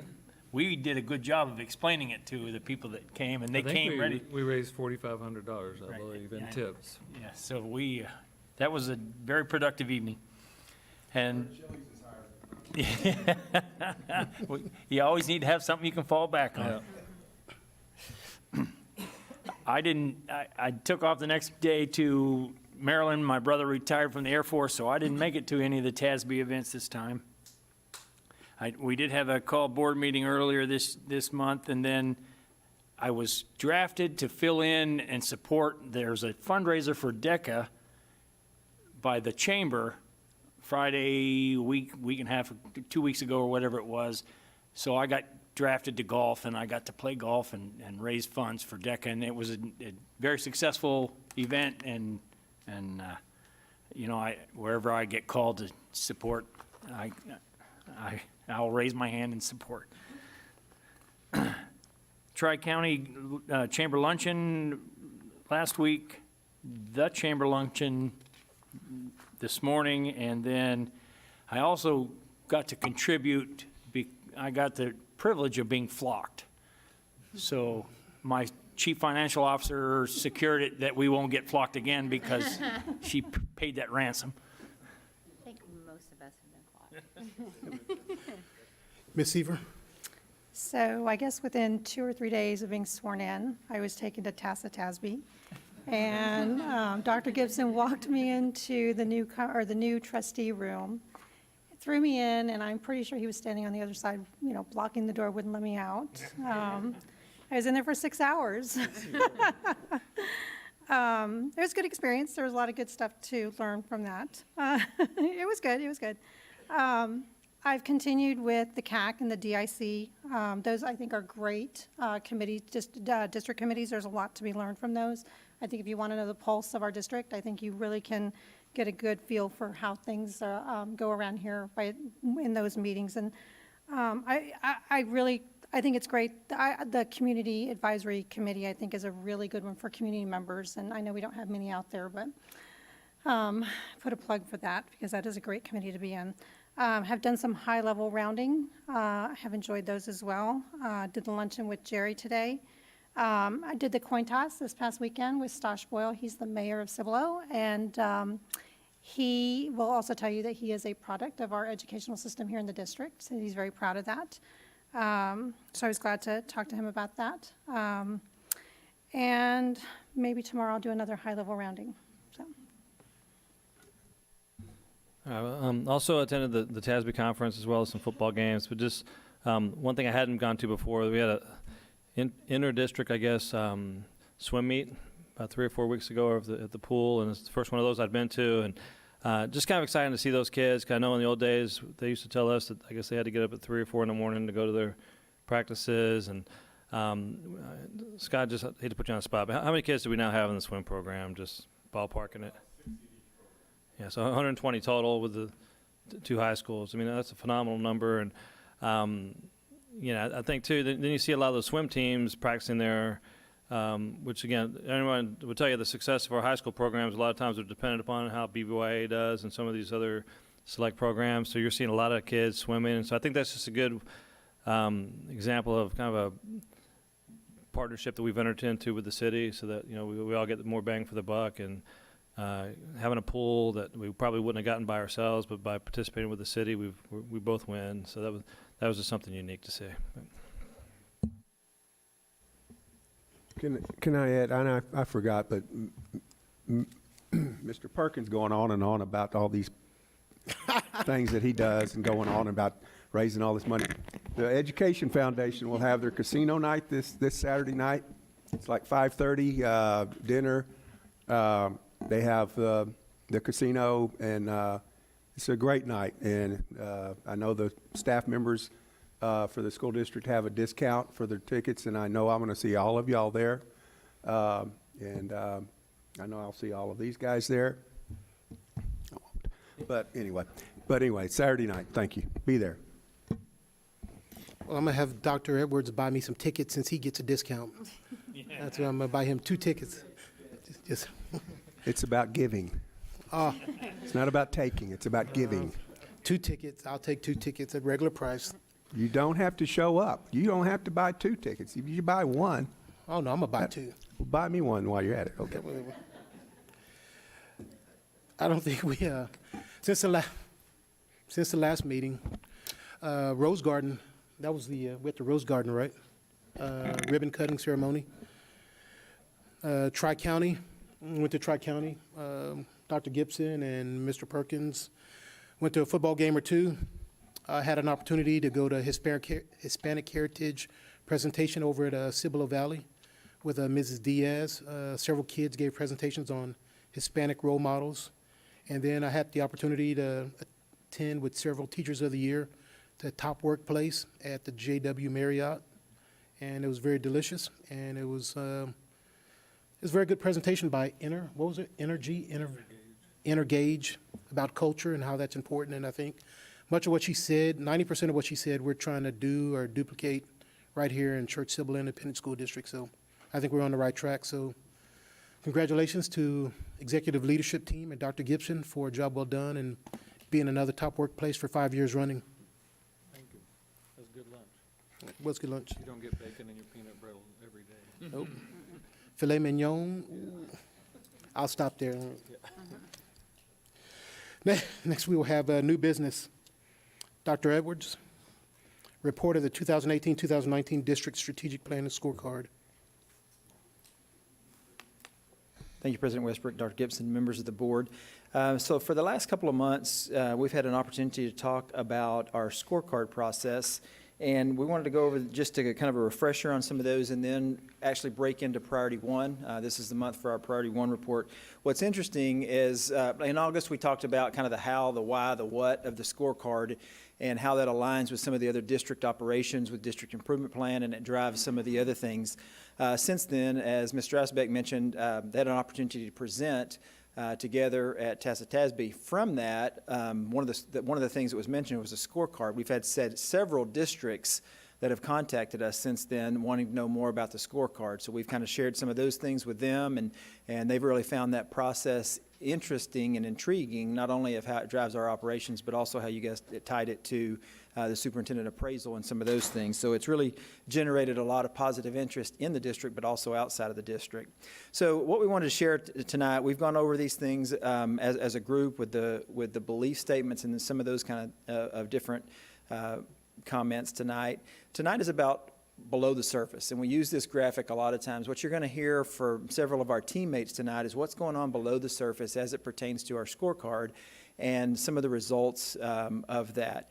We talked about how this aligns with different processes and from the campus improvement plans and all the way down to grade level and subject scorecards. In September, we brought some of those scorecards as an example for the district and showed how the district scorecard moves all the way down into the, like we said, the departments or the grade levels, and how that's driving a lot of the work on the campuses. That's one of the things we're asking about in the high-level roundings. So that those of you that have been able to participate in those so far, and those of you that have those coming up, hear a lot about the scorecard information. And that's been really neat to see, because at the campus level, that's a relatively new process for us. So tonight, we're going to focus on Priority 1. We have Priority 2, 3, and 4 coming up in the upcoming months. But drilling down into Priority 1 in goals 1.1, 1.2, and 1.3. And as we said, some of our teammates are going to go into that. But also what's happened since then is we've used our Team 1 principals and our cabinet members to start scoring this. And this is what you're going to hear about a little bit more tonight, scoring our actions, what's happening below the surface, and just kind of to blow that up a little bit. And how we do that is green, yellow, red. Green means we have begun that process and we're making significant growth towards the achievement of that, or we've actually already completed that. Yellow is we've started the process and we're seeing some movement in that. We're seeing a gradual movement. And then red is we either haven't begun that yet, or we've begun it and there's been something that is obstructing us from moving to where we want to go. And you'll see this in each month as we share the different priority reports with the board. So with that being said, the first goal, 1.1, I'd like to turn it over to Ms. Gracia and Dr. Limley to talk a little bit about this goal as it relates to college, career, and military readiness. Okay, thank you. So we are talking about 1.1, annually increase the percentage of all students that demonstrate college, career, and or military readiness. The key result that we chose, that we selected, was that 80% of our graduating seniors will demonstrate college, career, and or military readiness. And, thank you. So the way we arrived at this goal was last year we were at 76% according to our records. So we figured the 4% was a nice stretch goal for us. 80% of our graduates will know this. As of last Friday, we had 1,200 exactly seniors in our district. That counts all 3 of our high schools. That jump of 4% equates to around 48 students. So just through the knowledge and awareness and the support that our campus plans are going to give us targeting this metric, we feel that that 4% is an attainable goal. And I'm going to turn it over to Ms. Gracia now to talk about how we plan to do that. Thank you. Okay, so we talk about college, career, and military readiness quite a bit, but the question is always asked, how are we measuring that? So I want to talk to you a little bit about that. I want to point out that we are redefining the parameters a little bit. Just like in our belief statement about education is defined by the local community, we're still living up to the state standards because we are measured that way. So as far as being college ready, students have an opportunity to take the Texas Success Initiative, the TSI, the SAT assessment, the ACT assessment, or participate in AP or IB classes in which they take that test at the end of the year to earn college credit. We cannot change those measurements because that's what the colleges and universities across the state expect. So those are kept exactly the same, and that's one way to measure. Career readiness is measured by the state once a student earns an industry-recognized certification. That might be changing somewhat because they're talking about their coherent sequences of courses in career and technical education. Their list of certifications is rather limited, so we have said that if a student earns an endorsement, they complete the coherent sequence of courses that we have said makes sense based on what our community has said, our industry partners, and they earn a certification, then we are saying they're career ready. Same thing with military. The state says they're military ready only one way, and that's if they enlist. However, we believe that if they have completed the coherent sequence of the 4 JROTC classes, and they've gone through all of that, then they are also military ready. Or if they make a 31 or better, not all branches, but I believe there are 2 that will actually take them, they're military ready. And of course, if they do enlist, they're military ready.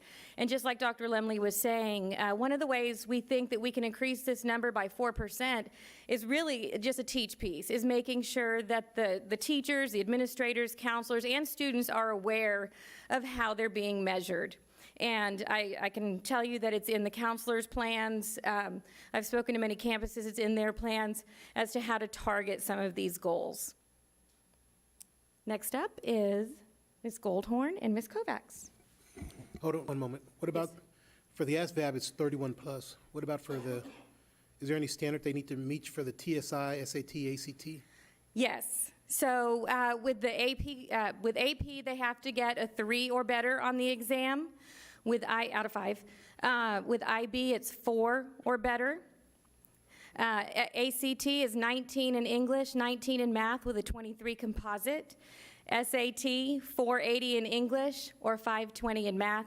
And the TSI has several numbers like that too. So again, our students have the opportunities to take those tests all of our juniors take the SAT. Both schools offer the SAT and ACT on various Saturdays, of course, the AP and IB. And then any of our students who are wanting to go into our dual credit courses, we allow them to take the TSI with us once, and then we help them if they need to go on and take it again at the college campuses. All right, 3, 4, 19 on ACT, 520 on the math for the SAT, and 480 on English. 480, okay, thank you. Yes. And to take the dual credit classes, they have to pass that TSI, correct? That is correct. They have to take the TSI or get the score necessary on the SAT or ACT for our dual enrollment. However, we work through UT at Austin, and that's a little bit different. All right.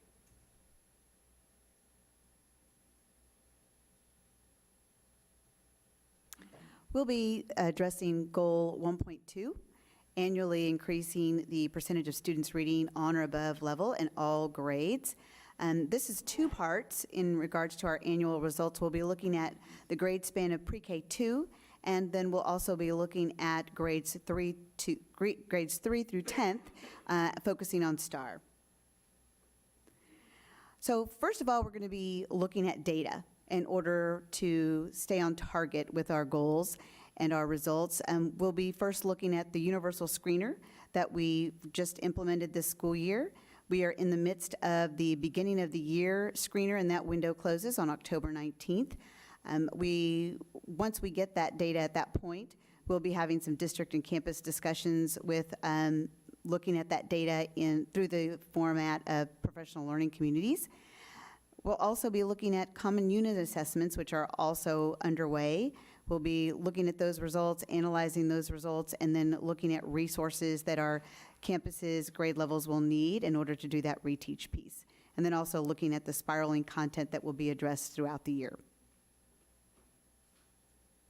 In addition to that, we are already looking at forming some committees to select instructional materials for English language arts, reading, spelling, and handwriting. It just so happens to be the year that those materials are being adopted from the state. So we are putting together committees, and we'll be looking at what best fits our needs in those areas very soon. We're also continuing training our campus folks on the focus planning guides. These are documents that really provide guidance as to what should be included in our classrooms, including resources and items that teachers can take and use immediately with students in English language arts and reading. We're also doing a lot of support. Our English language arts coordinators are on campuses a lot and in PLCs to help guide their work, because we are asking them to look at the 4 questions of PLCs, which include what do we want students to learn, how will we know if they've learned it, what will we do if they haven't learned it yet, and what will we do if they already know this information. And so they're providing a lot of support in those PLCs as well. And we're also, we're working on lots of resources. One of the things that recently was developed by our ELAR coordinator and our math coordinator for elementary is a website and training on how to effectively use small groups for instruction, and particularly in reading and math. So we're, as we said, we're working on everything from data to resources to training, and trying to be sure that we can meet our goal for STAR, because this is an indicator that we're using the measurement of STAR, so we won't have results to see where we're at until next June, but we want to be sure that we're putting in measures along the way and tracking our progress.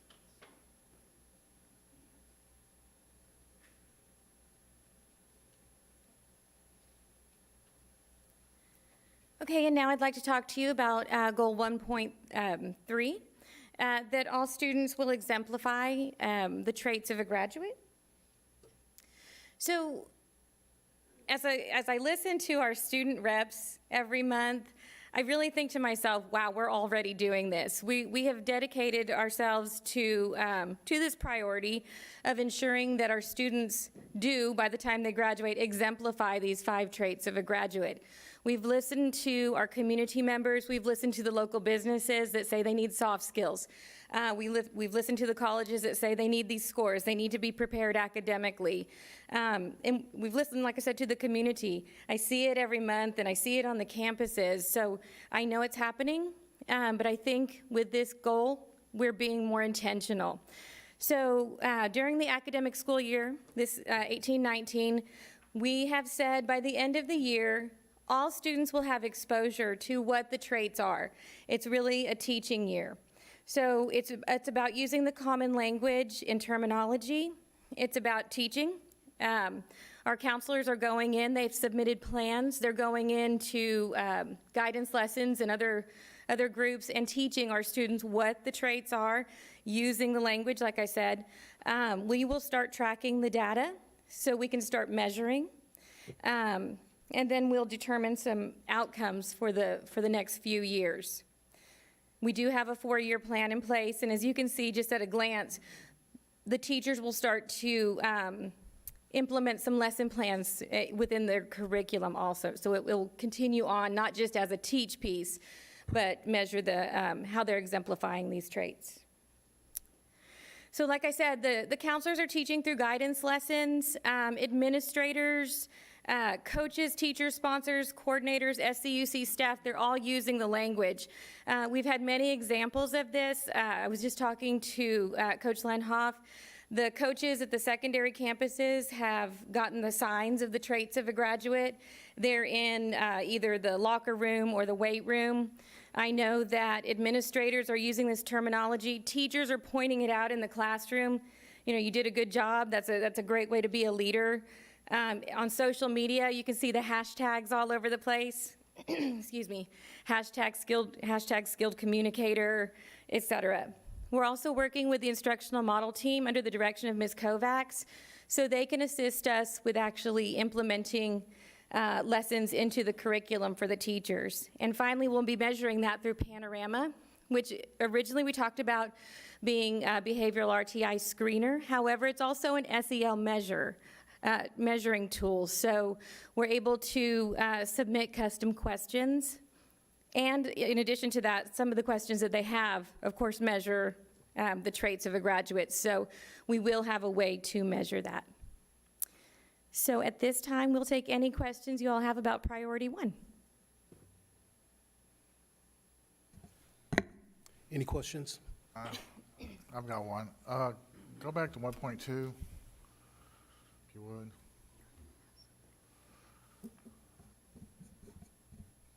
A little bit. Okay, right there. Increase percentage of students in grades pre-K through 2 reading on grade level. Specific number will be added based on new measure instrument. When do you expect to have that baseline as far as where your kids are at right now, and then what measures are you going to, or what programs are you going to use to increase that, that grade level, that percentage of students that are reading on grade level? The new measurement instrument is MAP Growth. It's our new universal screener that we just went through the RFP process last spring. That's the new measurement instrument. We're in the midst of administering that beginning of the year screener to all of our students. We'll finish that testing window on October 19th. Okay. So after October 19th, we'll have that data. Okay, I'm just curious about that. I know that there's a huge push right now to try and get students on grade level as soon as possible, and pre-K, K and first are your most basic years. I mean, we lose them there, we can lose them on down the line. It's hard for them to catch up, so I'll be curious about how those grades come in, what those test scores look like, and then what you're going to do to improve it. I mean, I'm hoping they're going to come in really, really good, but we don't know until we get that data, so we'll see how that goes. But I'd be particularly interested in those numbers and see where we're at. Yeah. So. We'd be happy to report back to you on that data. And Veronica, what I may do, and I've been meaning to mention this to the ELT members, a couple of trustees had requested, and I think it's a great idea, and I'm just going to use this as an example. So when we get data in like that, go ahead and include it in a board update, knowing that there's a priority report coming when we'll really drill into it. But we just, I heard y'all the other day, yeah. So and survey data and just things like that. So we don't wait for the priority report. We go ahead and share it. Then trustees know it's coming to them later. One of the things that take a lot of pride in is as we were looking at this through our strategic plan and our research with our goals, you remember the last strategic plan, it was centered around second grade reading. And sure, that's kind of a second to third grade reading is kind of the stopgap for determining whether or not students are going to be behind. Our principals were adamant that we put pre-K through 2 on that. And it was just, it's not about semantics, but it was about making sure that that is communicated, that we don't want to wait until second to verify that.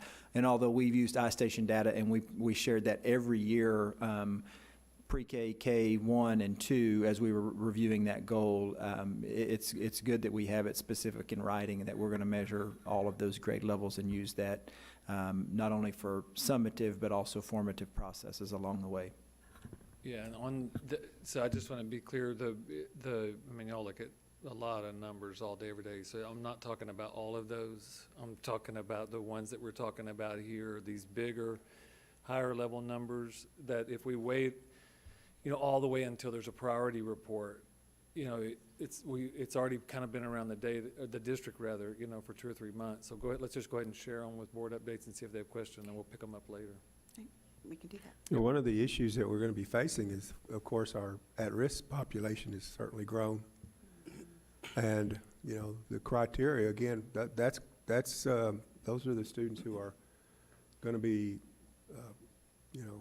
straining to get at that grade level, and so using a new tool, I think is going to be very beneficial to get that information and lock those students into the kind of instruction that they're going to need in order to bring that grade level up. So agreed.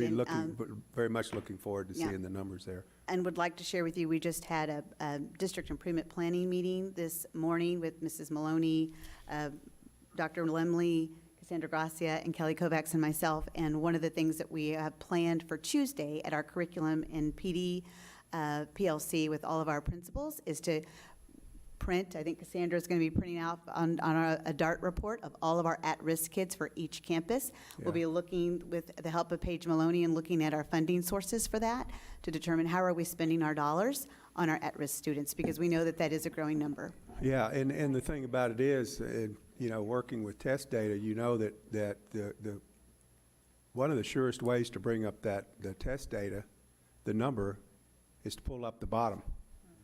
It's a lot easier to pull up the bottom than it is to raise the top, because that top is pretty much maxed out generally maxed out where it is, but pulling up that bottom. And I know there's a lot of things that our campuses are doing prior to even having this inventory, you know, for grade level. So Exactly. I appreciate that work, but anyway, be interested to see what the numbers look like. Thank you. Thank you. What is a DART report? In our student information system, it's a report that we can pull for the district. So I can pull the whole district at-risk report. At risk, define at risk. Yes, there's certain criteria for being at risk. One is, of course, failing an EOC or STAR test, all the way to failing 2 or more classes, to being retained, being pregnant, incarcerated, put into a mental health facility. There's a number of them. Okay. Any other questions? I might have been at risk. No, I'm just joking. Just joking. All right, thank you. Which category? Yeah.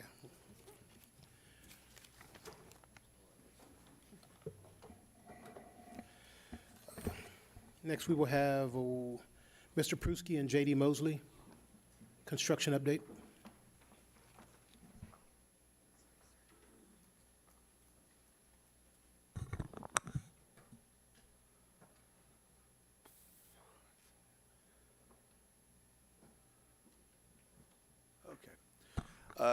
Good evening. I wanted to give a abbreviated, if that's okay, report this evening regarding the projects at Clemens. Bond 2016 pretty much is revolving around Clemens, and Bond 2013 revolving around the Malish HVAC project, both of which are proceeding along. This will be uploaded into the district website. Clemens is about 80% complete. I can scroll through some of the pictures, but most of the work going on is interior work and some exterior finish out, and then we have a lot of warranty items ongoing, with the next big milestone being the auditorium. So there's the new event center entryway with the grass being established right before the flood or the excessive rainfall. A lot of activity has come to a halt outside due to the weather, so we'll just skip to that part. And inside, there's a little picture there of the auditorium coming along, so we're looking forward to that. You can see the seating and the clouds up at the top, and then some of the finish work going on.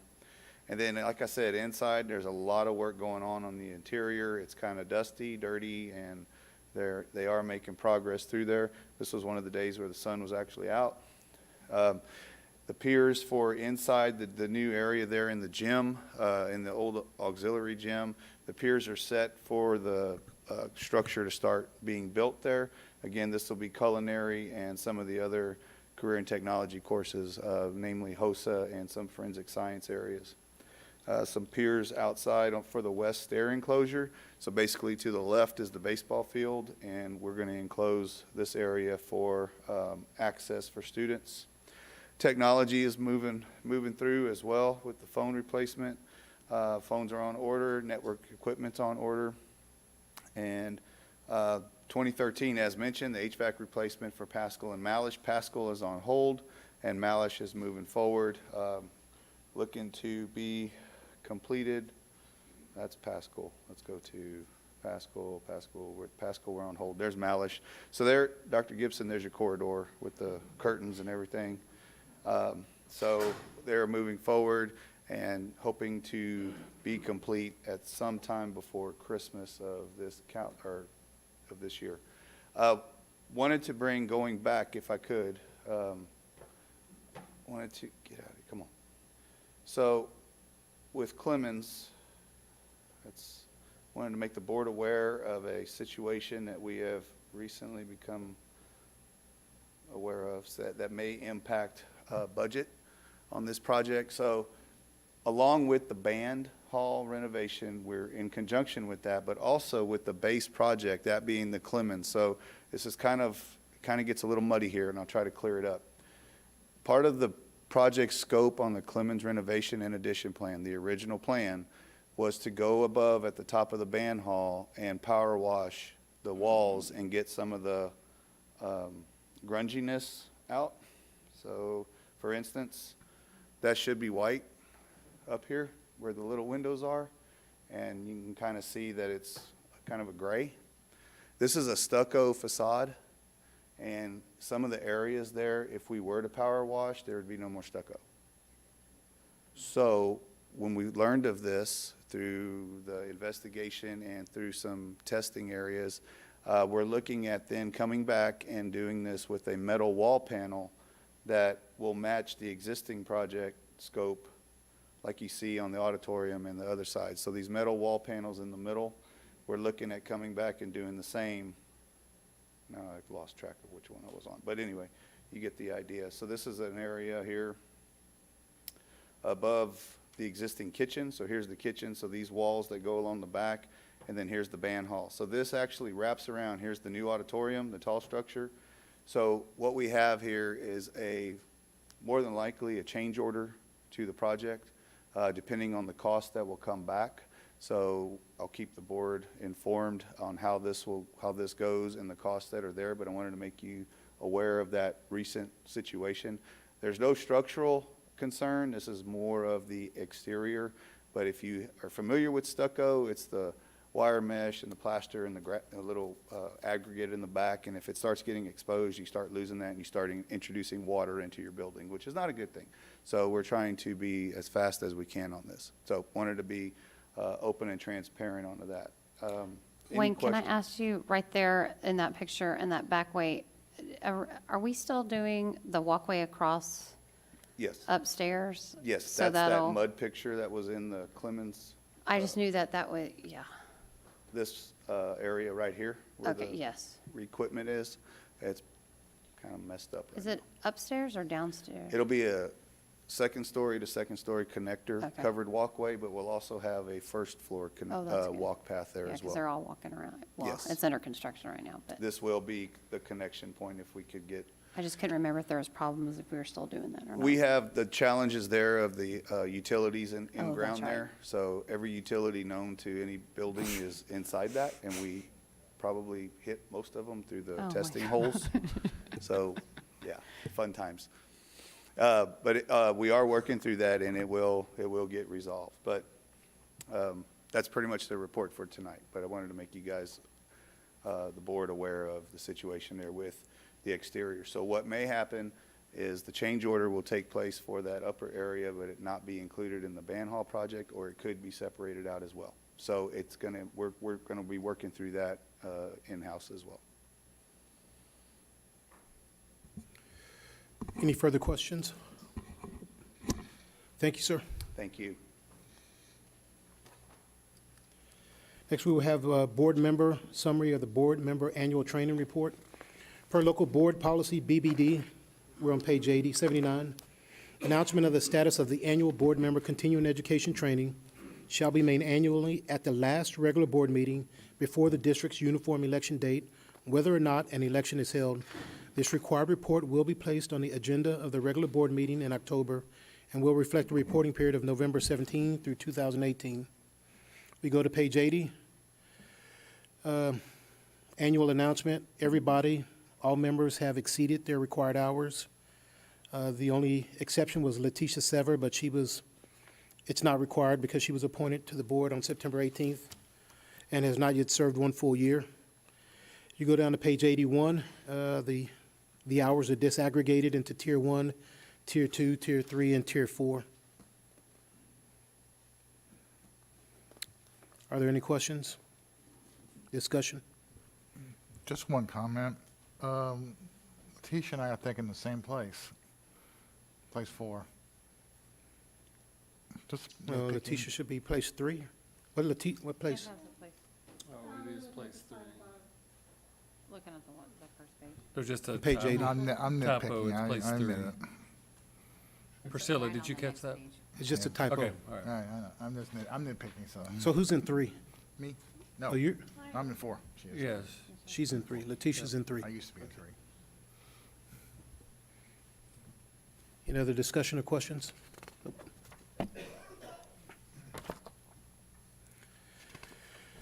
Next, we will have the name of the Air Force Junior ROTC Wing at Byron P. Steele. The district has received a request for consideration to name the Air Force JROTC Wing at Steele High School in honor of Scott B. Harrod, a long-serving Air Force veteran and former SCUC, Schertz-Cibolo-Universal City Independent School District trustee. The request came through via George Ricks, also a former member. And I'll read the request, and I'll tell you why I decided to sort of have it move forward for today. Presented to the board. Good morning, Robert. Hope things are, this is on page 83. On page 83, yes. Good morning, Robert. Hope things are going well for you these days with the challenges facing SCUCISD and our growth. Unless the naming policy has changed recently, I believe the district with board approval has the ability to name a specific portion of a facility after an individual. I would like to propose that the newest wing of Steele High School that houses the Air Force JROTC classrooms, offices, and other facilities be named the Lieutenant Colonel Scott B. Harrod Wing. Scott's dedication to the district was exemplary. As an LTASB member, master trustee, he always went the extra mile to gain the knowledge and insight into all aspects of his duties as a trustee. Scott always took the time to look at all sides of an issue and would argue his views, but was also open to a different viewpoint. In the end, he consistently made decisions and cast votes that were in the best interests of the students and staff of the Schertz-Cibolo-Universal City Independent School District. Scott was clearly a man of integrity and honor. If this nomination makes it to this agenda for the next week, please let me know. Obviously, over the course of time, we were discussing and modifying the CW local. But because, and the CW local is due to go back for some revisions according to the last board meeting, but because Scott Harrod is deceased and this nomination is not affected by any changes in the CW local, I decided to sort of place it on this month's agenda item to move forward. Attached is the CW local. Is there any discussions? I think it's a discussion item this month, and No, I just, I was an honor and a privilege to serve on the same school board with Scott, and I think it's certainly something that is something we should do.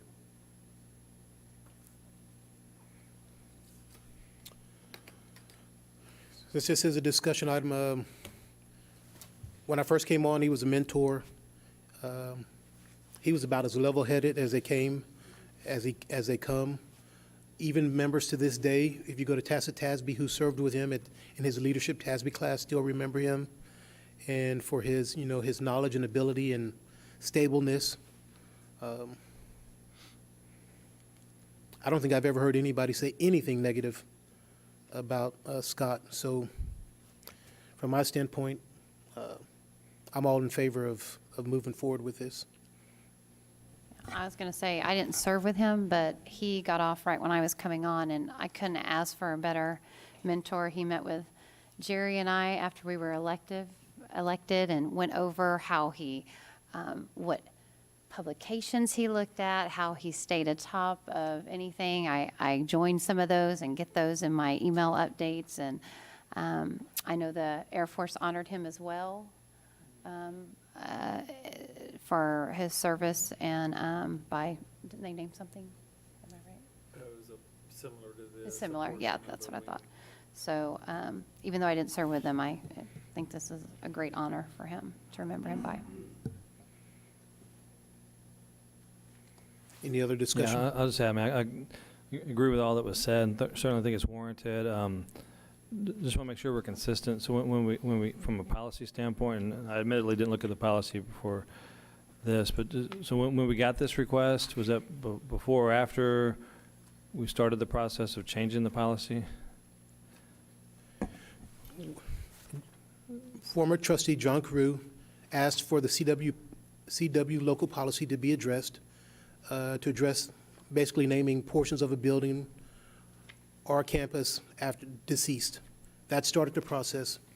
And so this came shortly after that one, came shortly afterwards. So it did follow the normal chain of command through Ms. Cervantes at Steele High School. It did follow the process. It did come after the CW local was asked to be addressed, but the reason why I thought it was important to go in and move this forward was because Scott is already deceased. So the CW local policy as it stands right now, yeah, is what John asked for. Any changes made to CW local or as it stood when the request was made by Georgia Ricks, it applies. So there was no. Yeah, I'm just trying to make sure, just from because we had talked about this last time, like, it just really throws a loop in things when you're in the process of looking at a policy or changing a policy, then you're also being asked to name a facility or part of a facility after someone while you're also changing the policy. I think we went through this a couple years ago where it kind of gets some confusion about what policy you're going to use, or you put one before the other. So I just want to make sure if we're consistent of the request to name this facility after Scott, Mr. Harrod, was done before we actually started the process of changing the policy, or if not. I mean, does that make sense? Yes.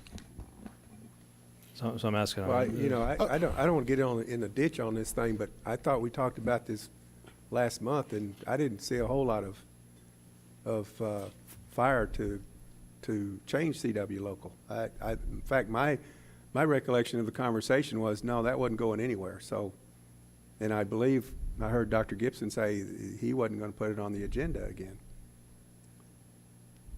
No, this is the board's policy, so y'all got to tell me what you want to do. Right, Don't look to me to do it. Yeah, I'm kind and of that's curious. exactly. This policy that we have right here, how long ago did they come up with this? It was when we changed the name of the old Wiederstein School to Marion Dahlford Learning Center I looked at it over the weekend. when Cibolo Valley opened up. Googled some others.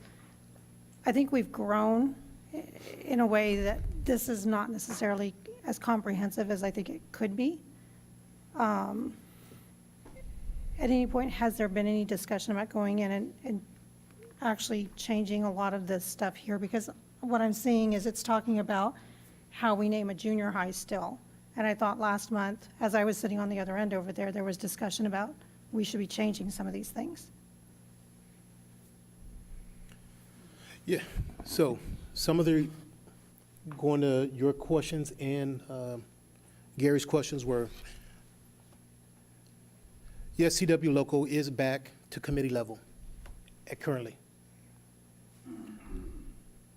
Any changes, because Georgia Ricks came in up under the current policy, I thought it was fair to move forward. I didn't think any discussion we had last month didn't affect CW local as it applied to Scott Harrod. Deceased, non-deceased, there was no changes that are going to be made to CW local. I'm not predicting the future that were asked of any board member that were going to affect Scott Harrod's. Well, one of my recollections was somebody had proposed that someone had, whether you agree or disagree, I don't know at this point, but someone had proposed that you had to be deceased or removed from the district for a period of 5 years. So in this case, I mean, Scott hasn't been off this board for a period of 5 years. So the only, I mean, I love Scott. I mean, I served with him for a decade plus, give or take. So I'm not questioning whatsoever the validity of that. I guess what I'm questioning is, I just have some heartburn about if we're going to, once someone has made a request to look at changing the policy and it's either gone to a committee or we're in the process of possibly changing the policy, I just think we got to wait till that policy is fully fleshed out and voted upon before you then start naming a facility versus potentially naming it while that policy is under review. Because then we end up in some weird issues where you start trying to change a policy to fit a particular person as opposed to just changing the policy and then applying it to somebody that makes a request. Just so we don't run afoul of that issue. That's my only concern. But I think I understand why Robert brought, because of the original request by Mr. Carew was that the person be deceased for, I think Gary was right, a period of so long. And then last month, when it got brought back up again for discussion, he kind of took that back off the table as something that, and I kind of, Mr. Pivoto, I remember our discussion as well, that kind of was everybody, and we were going to send it back, I think, possibly look at it again. But I understand, Robert, because the policy we're looking at changing it to was just a deceased for so X amount, or just deceased, I think at that time, that didn't fall. We felt that didn't fall under what this request was, of the changes requested. Yeah, and I'd say regardless of what's going on with the policy, I'm all in favor with moving forward on this. I don't have an issue with it at all, but it is, and I understand what Gary's saying. It gets frustrating to be in a situation where you're trying to do something like this and somebody is wanting to change the policy. But we are, and I'm not going to say it is what it is. I hate that. I can't stand it. I don't want to say it. I'm not going to say it. But we are where we are. And so I think it was a worthwhile recommendation by Mr. Ricks. I wholeheartedly support it, regardless of what the policy says. Yeah, well, let me. Sometimes it's just do the right thing. Okay, well, let me flesh out why I'm bringing this up, because this is where if you got a good board and people are making good decisions, it matters. But there are times when that's not the case. And I've been in situations where people will literally try to change the policy to prevent somebody from having a facility named after them or using it in a way such as that. And so I'm just trying to be consistent. If you take Scott Harrod out of this equation, because I'm fully in favor of naming the facility after him. So you take him personally out of the situation here and you look at it from how do you want this to apply to anybody who has a potential facility potentially named after them, good or bad or ugly or whatnot. Just simply not doing it at a time when you're actually in the process of changing the policy. It creates the potential for issues to pop up, and we've seen those in the past.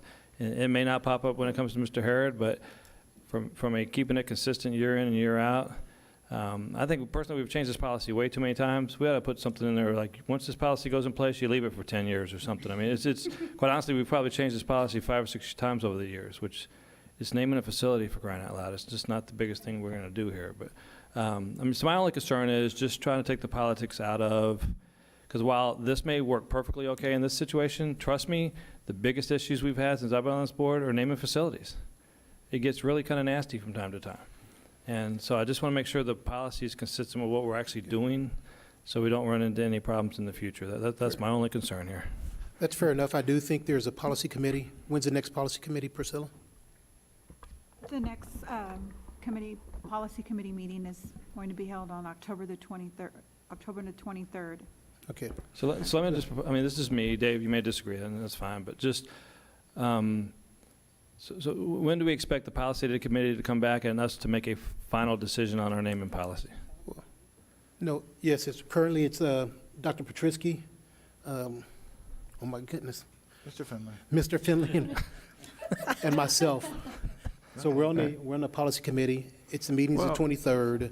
And we don't know that the policy's going to change. Exactly. But we can bring it back next month. It's a policy committee. That's not a policy decision group. I mean, this is, I've been on facility naming committees before I was on the school board. And, there were 5 or 6 people on those committees, and we took recommendations from people and we tossed it around and we tried to come up with a rubric to decide, and we would bring a recommendation back to the board, and the board would either accept it or not accept it, and that was fine, whatever. But so my question is, when does this board expect to make a final decision on whatever policy we're going to have in place? We can bring it back at the November meeting. I think October 23rd will be plenty enough time for us to flesh this out. We can add Letitia, since she also has some concerns. That's under quorum. Meet October 23rd, bring it back to the board in November, regular meeting, and then discuss Scott Harrod in December. Okay, so the plan at this point is in our November meeting to make a final decision, pro, con, or what have you? Yes, on the CW. Okay, so it'll just be the discussion, not the final vote, but then the final vote would be the next month? Yes, you're correct. Yeah, I'm just, my 2 cents worth. Since we're just that close, I would rather see this wait until after we put a policy in place, and then we fully flesh out naming it after Scott Harrod, just so you avoid the issue of going through this process while you're also discussing possibly changing the policy. Fair enough. I mean, that's just my Fair enough. opinion. But Letitia, you up for the meeting on October 23rd? You in or you out? I'm just joking. Well, what time of the day? 5:30 p.m. well, she can submit her, her concerns, and the board will present its findings or its recommendations to the regular board in November. And then we can move forward. But thank you. If I can make one comment. We do have one renaming request hanging out there that went to a subcommittee or a committee of the board. That has not come back, and that's kind of what I thought we would do, or we're going to do, as far as whatever comes in, it would go to the committee of the board, and they would look at it, maybe generate a list of names, maybe not, but it would go to a subcommittee of the board, and they would make a recommendation back to us based on the starting point of the request coming in from whoever. And we've already done that once, and we're not going to change that process to not go through a naming committee or naming subcommittee process. So if we're going to be consistent, then let's be consistent. Let's not short circuit. In the last paragraph, it has right there, it can be done at the discretion of the board. The superintendent shall work with a subcommittee of the board to generate a list of names that shall be committed to the full board for consideration of possible action. We've done that. We've done that once already. We have one hanging out there, and now we're not going to follow that process. So we need to have a consistent process of either we go through a subcommittee, or we don't, or we just wing it, however. And that's again the board's decision how you want to do that. So that's one thing I think we do need to clean up in this process in this policy is exactly what process do we follow. And if we're just going to do it at a board level, fine. If we're not, then let's do that. We can address all of that at the October 23rd meeting and bring it back to the board. Am I hearing correctly, Ed, are you on this naming committee? Okay, just. Well, I'm not. No, I'm on the Amy policy committee. and, no, not on the policy, but on the naming committee originally for about 6 months ago. Let me ask, just since we've been talking about homework earlier tonight, and Dee Dee, I think, was here, but back in 2003, 2004, some time frame right after the Steele High School, again, most of y'all weren't even here, but I'm telling you, that was a massive, massive controversy, just ridiculous, okay? Nobody today would even imagine that, but it was out of control. We spent an enormous amount of time putting a pretty airtight naming policy in place to just make it fair across the board, equitable, so that things get vetted exactly the way they're supposed to.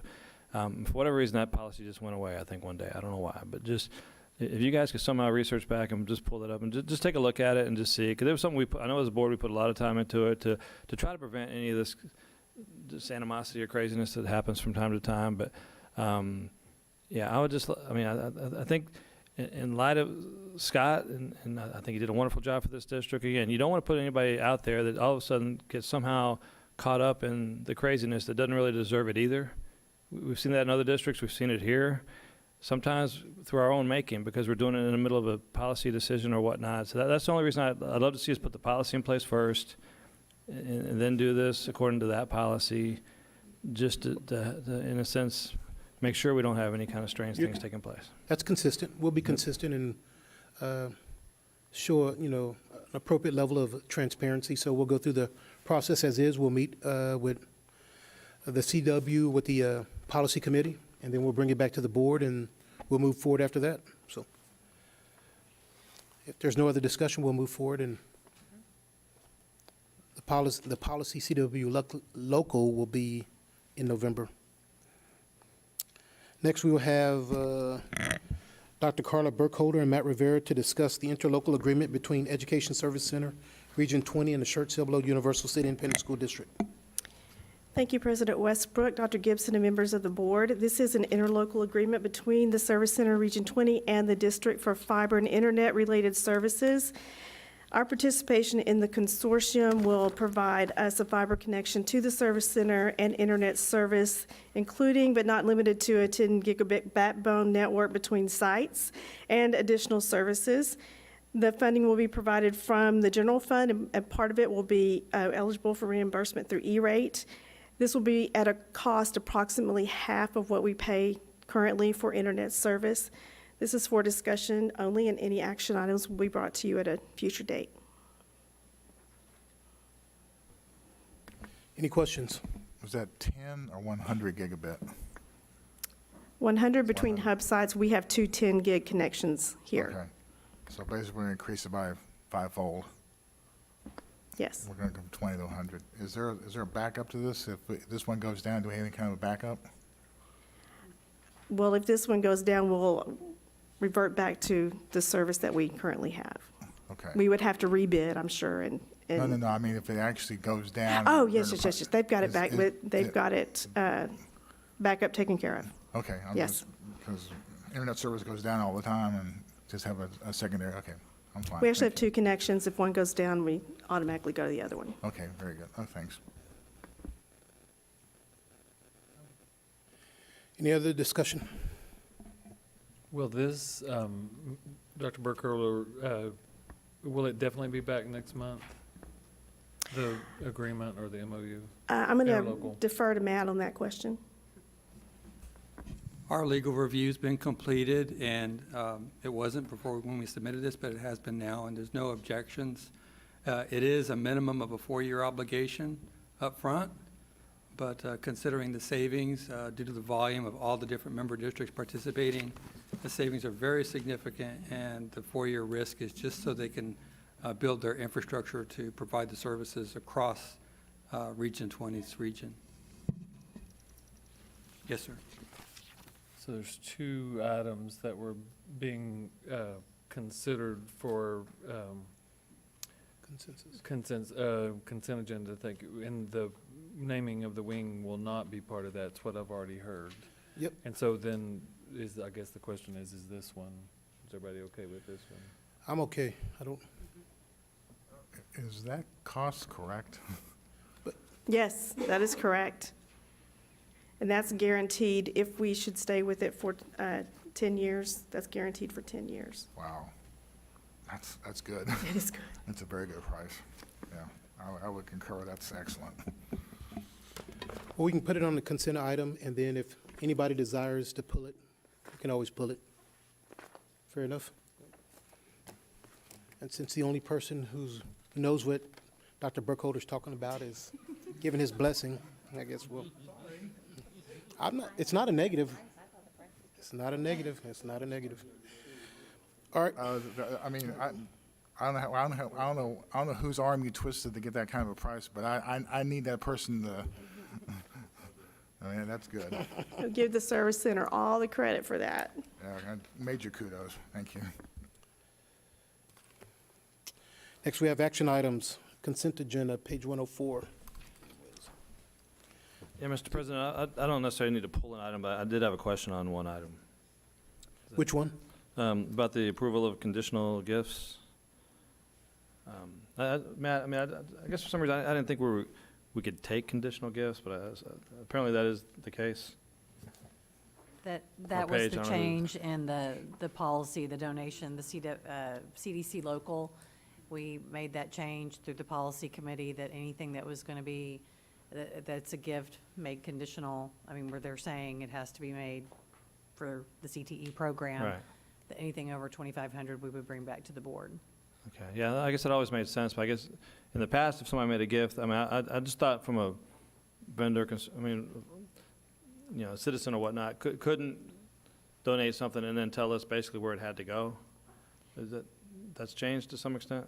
Yes, what we were dealing with, our practice was, we had PTCs that were donating back to the campus for, say, field trips.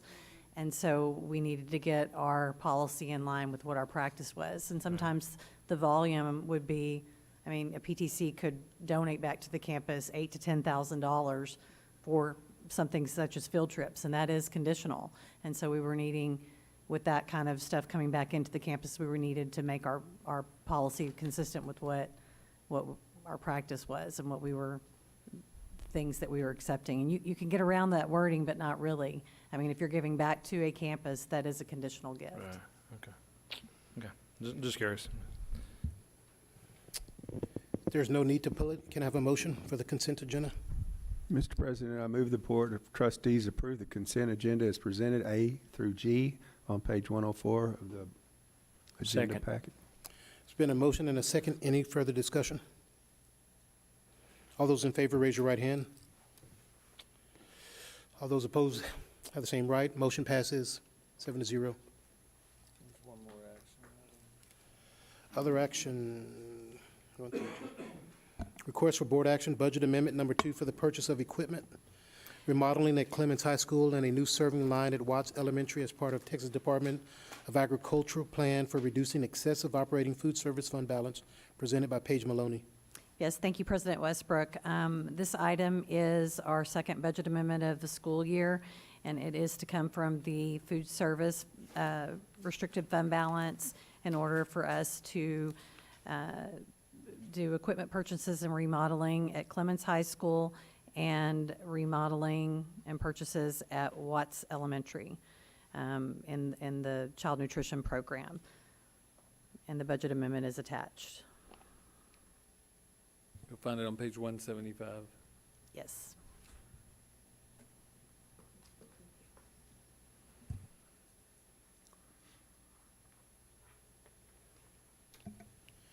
Well, can I get a motion before we start discussing? Mr. President, I move that the Board of Trustees approve budget amendment number 2 as presented. Second. We have a motion and a second. May I have a discussion?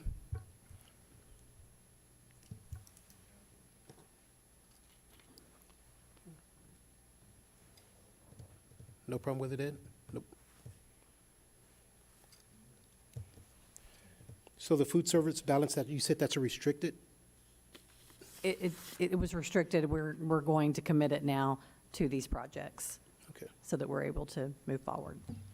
I guess my question would be so you guys just did the budget a month or two ago, so what happened over the past month or two that now requires a budget amendment that wasn't foreseen a month ago or so? I can defer to Mr. Pruski or Ms. Cornejo. We needed to start the budget. It was not in the budget school year, and we were needing to go out for RFP. Was that? So throughout the course of how many years is the plan of the budget and the use of the dollars for your fund balance? You have to submit to TDA plan for those funds. Right, and so we started the process under last fiscal year, and we went out to bid, and we could not spend, we weren't at the point where we could award to a contractor, and so we're in that process, but because the end of the fiscal year ended, the money went back. So now it's got to be pulled out again, so we can continue with the process. Thanks.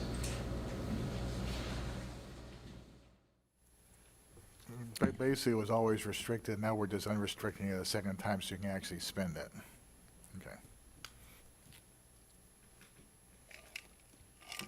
Okay. All those in favor of the motion, raise your right hand. Motion passes unanimously, 7-0. The board will now adjourn into closed session pursuant to the following Mr. section. Westbrook, if I may, before you read that, we're going to take a little field trip. So everybody will need to meet me in that corner, and I can't even tell you where we're going, but the board is going to go to an executive session in a building out back because there's no room in this. The auditors have the only conference room available, and y'all saw a picture of my office earlier. So Ms. Cannon and Dr. Edwards, if y'all will go, and then y'all can just wait outside while they do the first thing, and then y'all can finish up. The board will now adjourn into closed session pursuant to the following sections of the Texas Open Meetings Act, Texas Government Code Section 551.071, consultation with attorney on a matter in which duty of the attorney to the governmental body under the Texas disciplinary rules of professional conduct of the State Bar of Texas clearly conflicts with this chapter. Chapter 551.074, authorization to deliberate the appointment, employment, evaluation, reassignment, duties, discipline, or dismissal of a public officer or employee, or to hear a complaint or charge against an officer or employee. Time is now 8:47.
board action, employment of contractual personnel presented by Linda Cannon.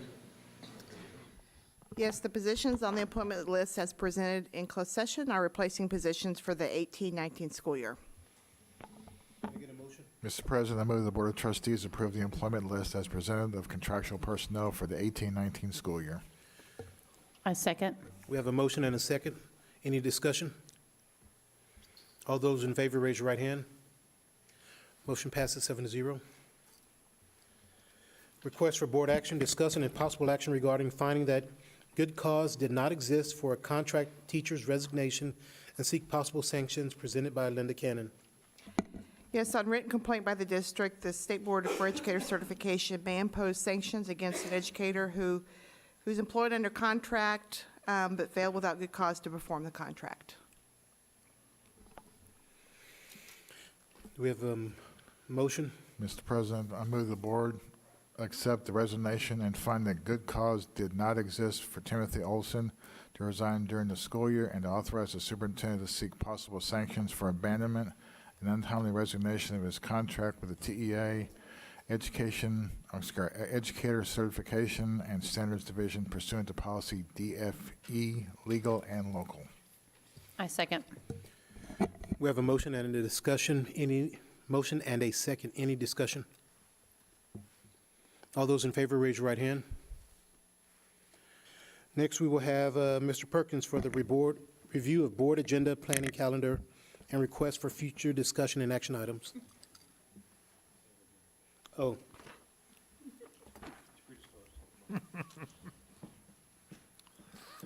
November 6th, at 6, we have a budget workshop, our called board meeting.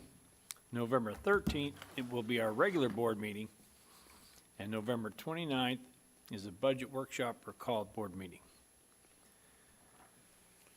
What? Yes. We're moving, and that's pretty standard with the other meetings that I do on the third Tuesday. Everybody's moving forward. Notes for November, Student Staff Recognition Month, I guess. No, there will be Student Staff Recognition, Partners and Collaborators Recognition. We'll do the advocacy that we always do. This is all pretty standard.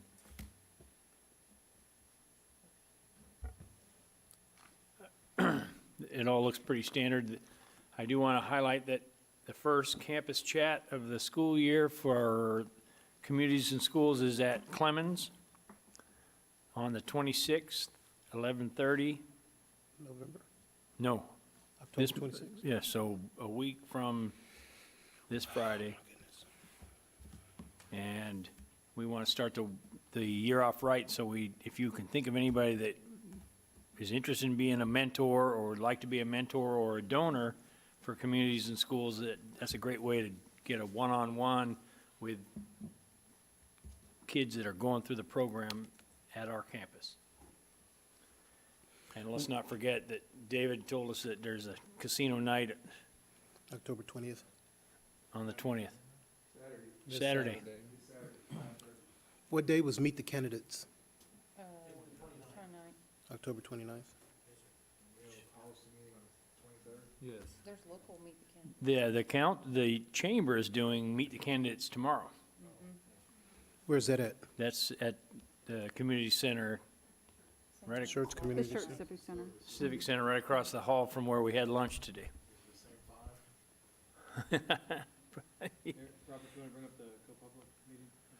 Oh, yes, I was sent an email today by Priscilla.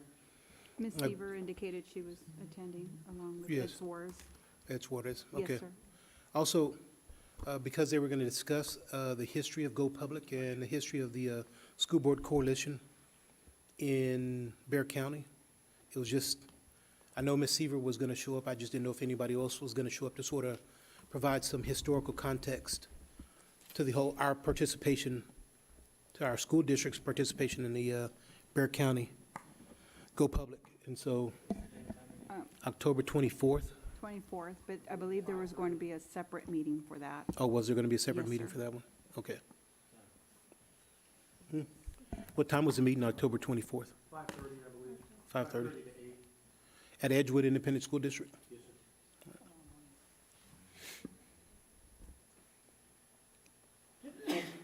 That's all I have. Anybody else going to? Nope.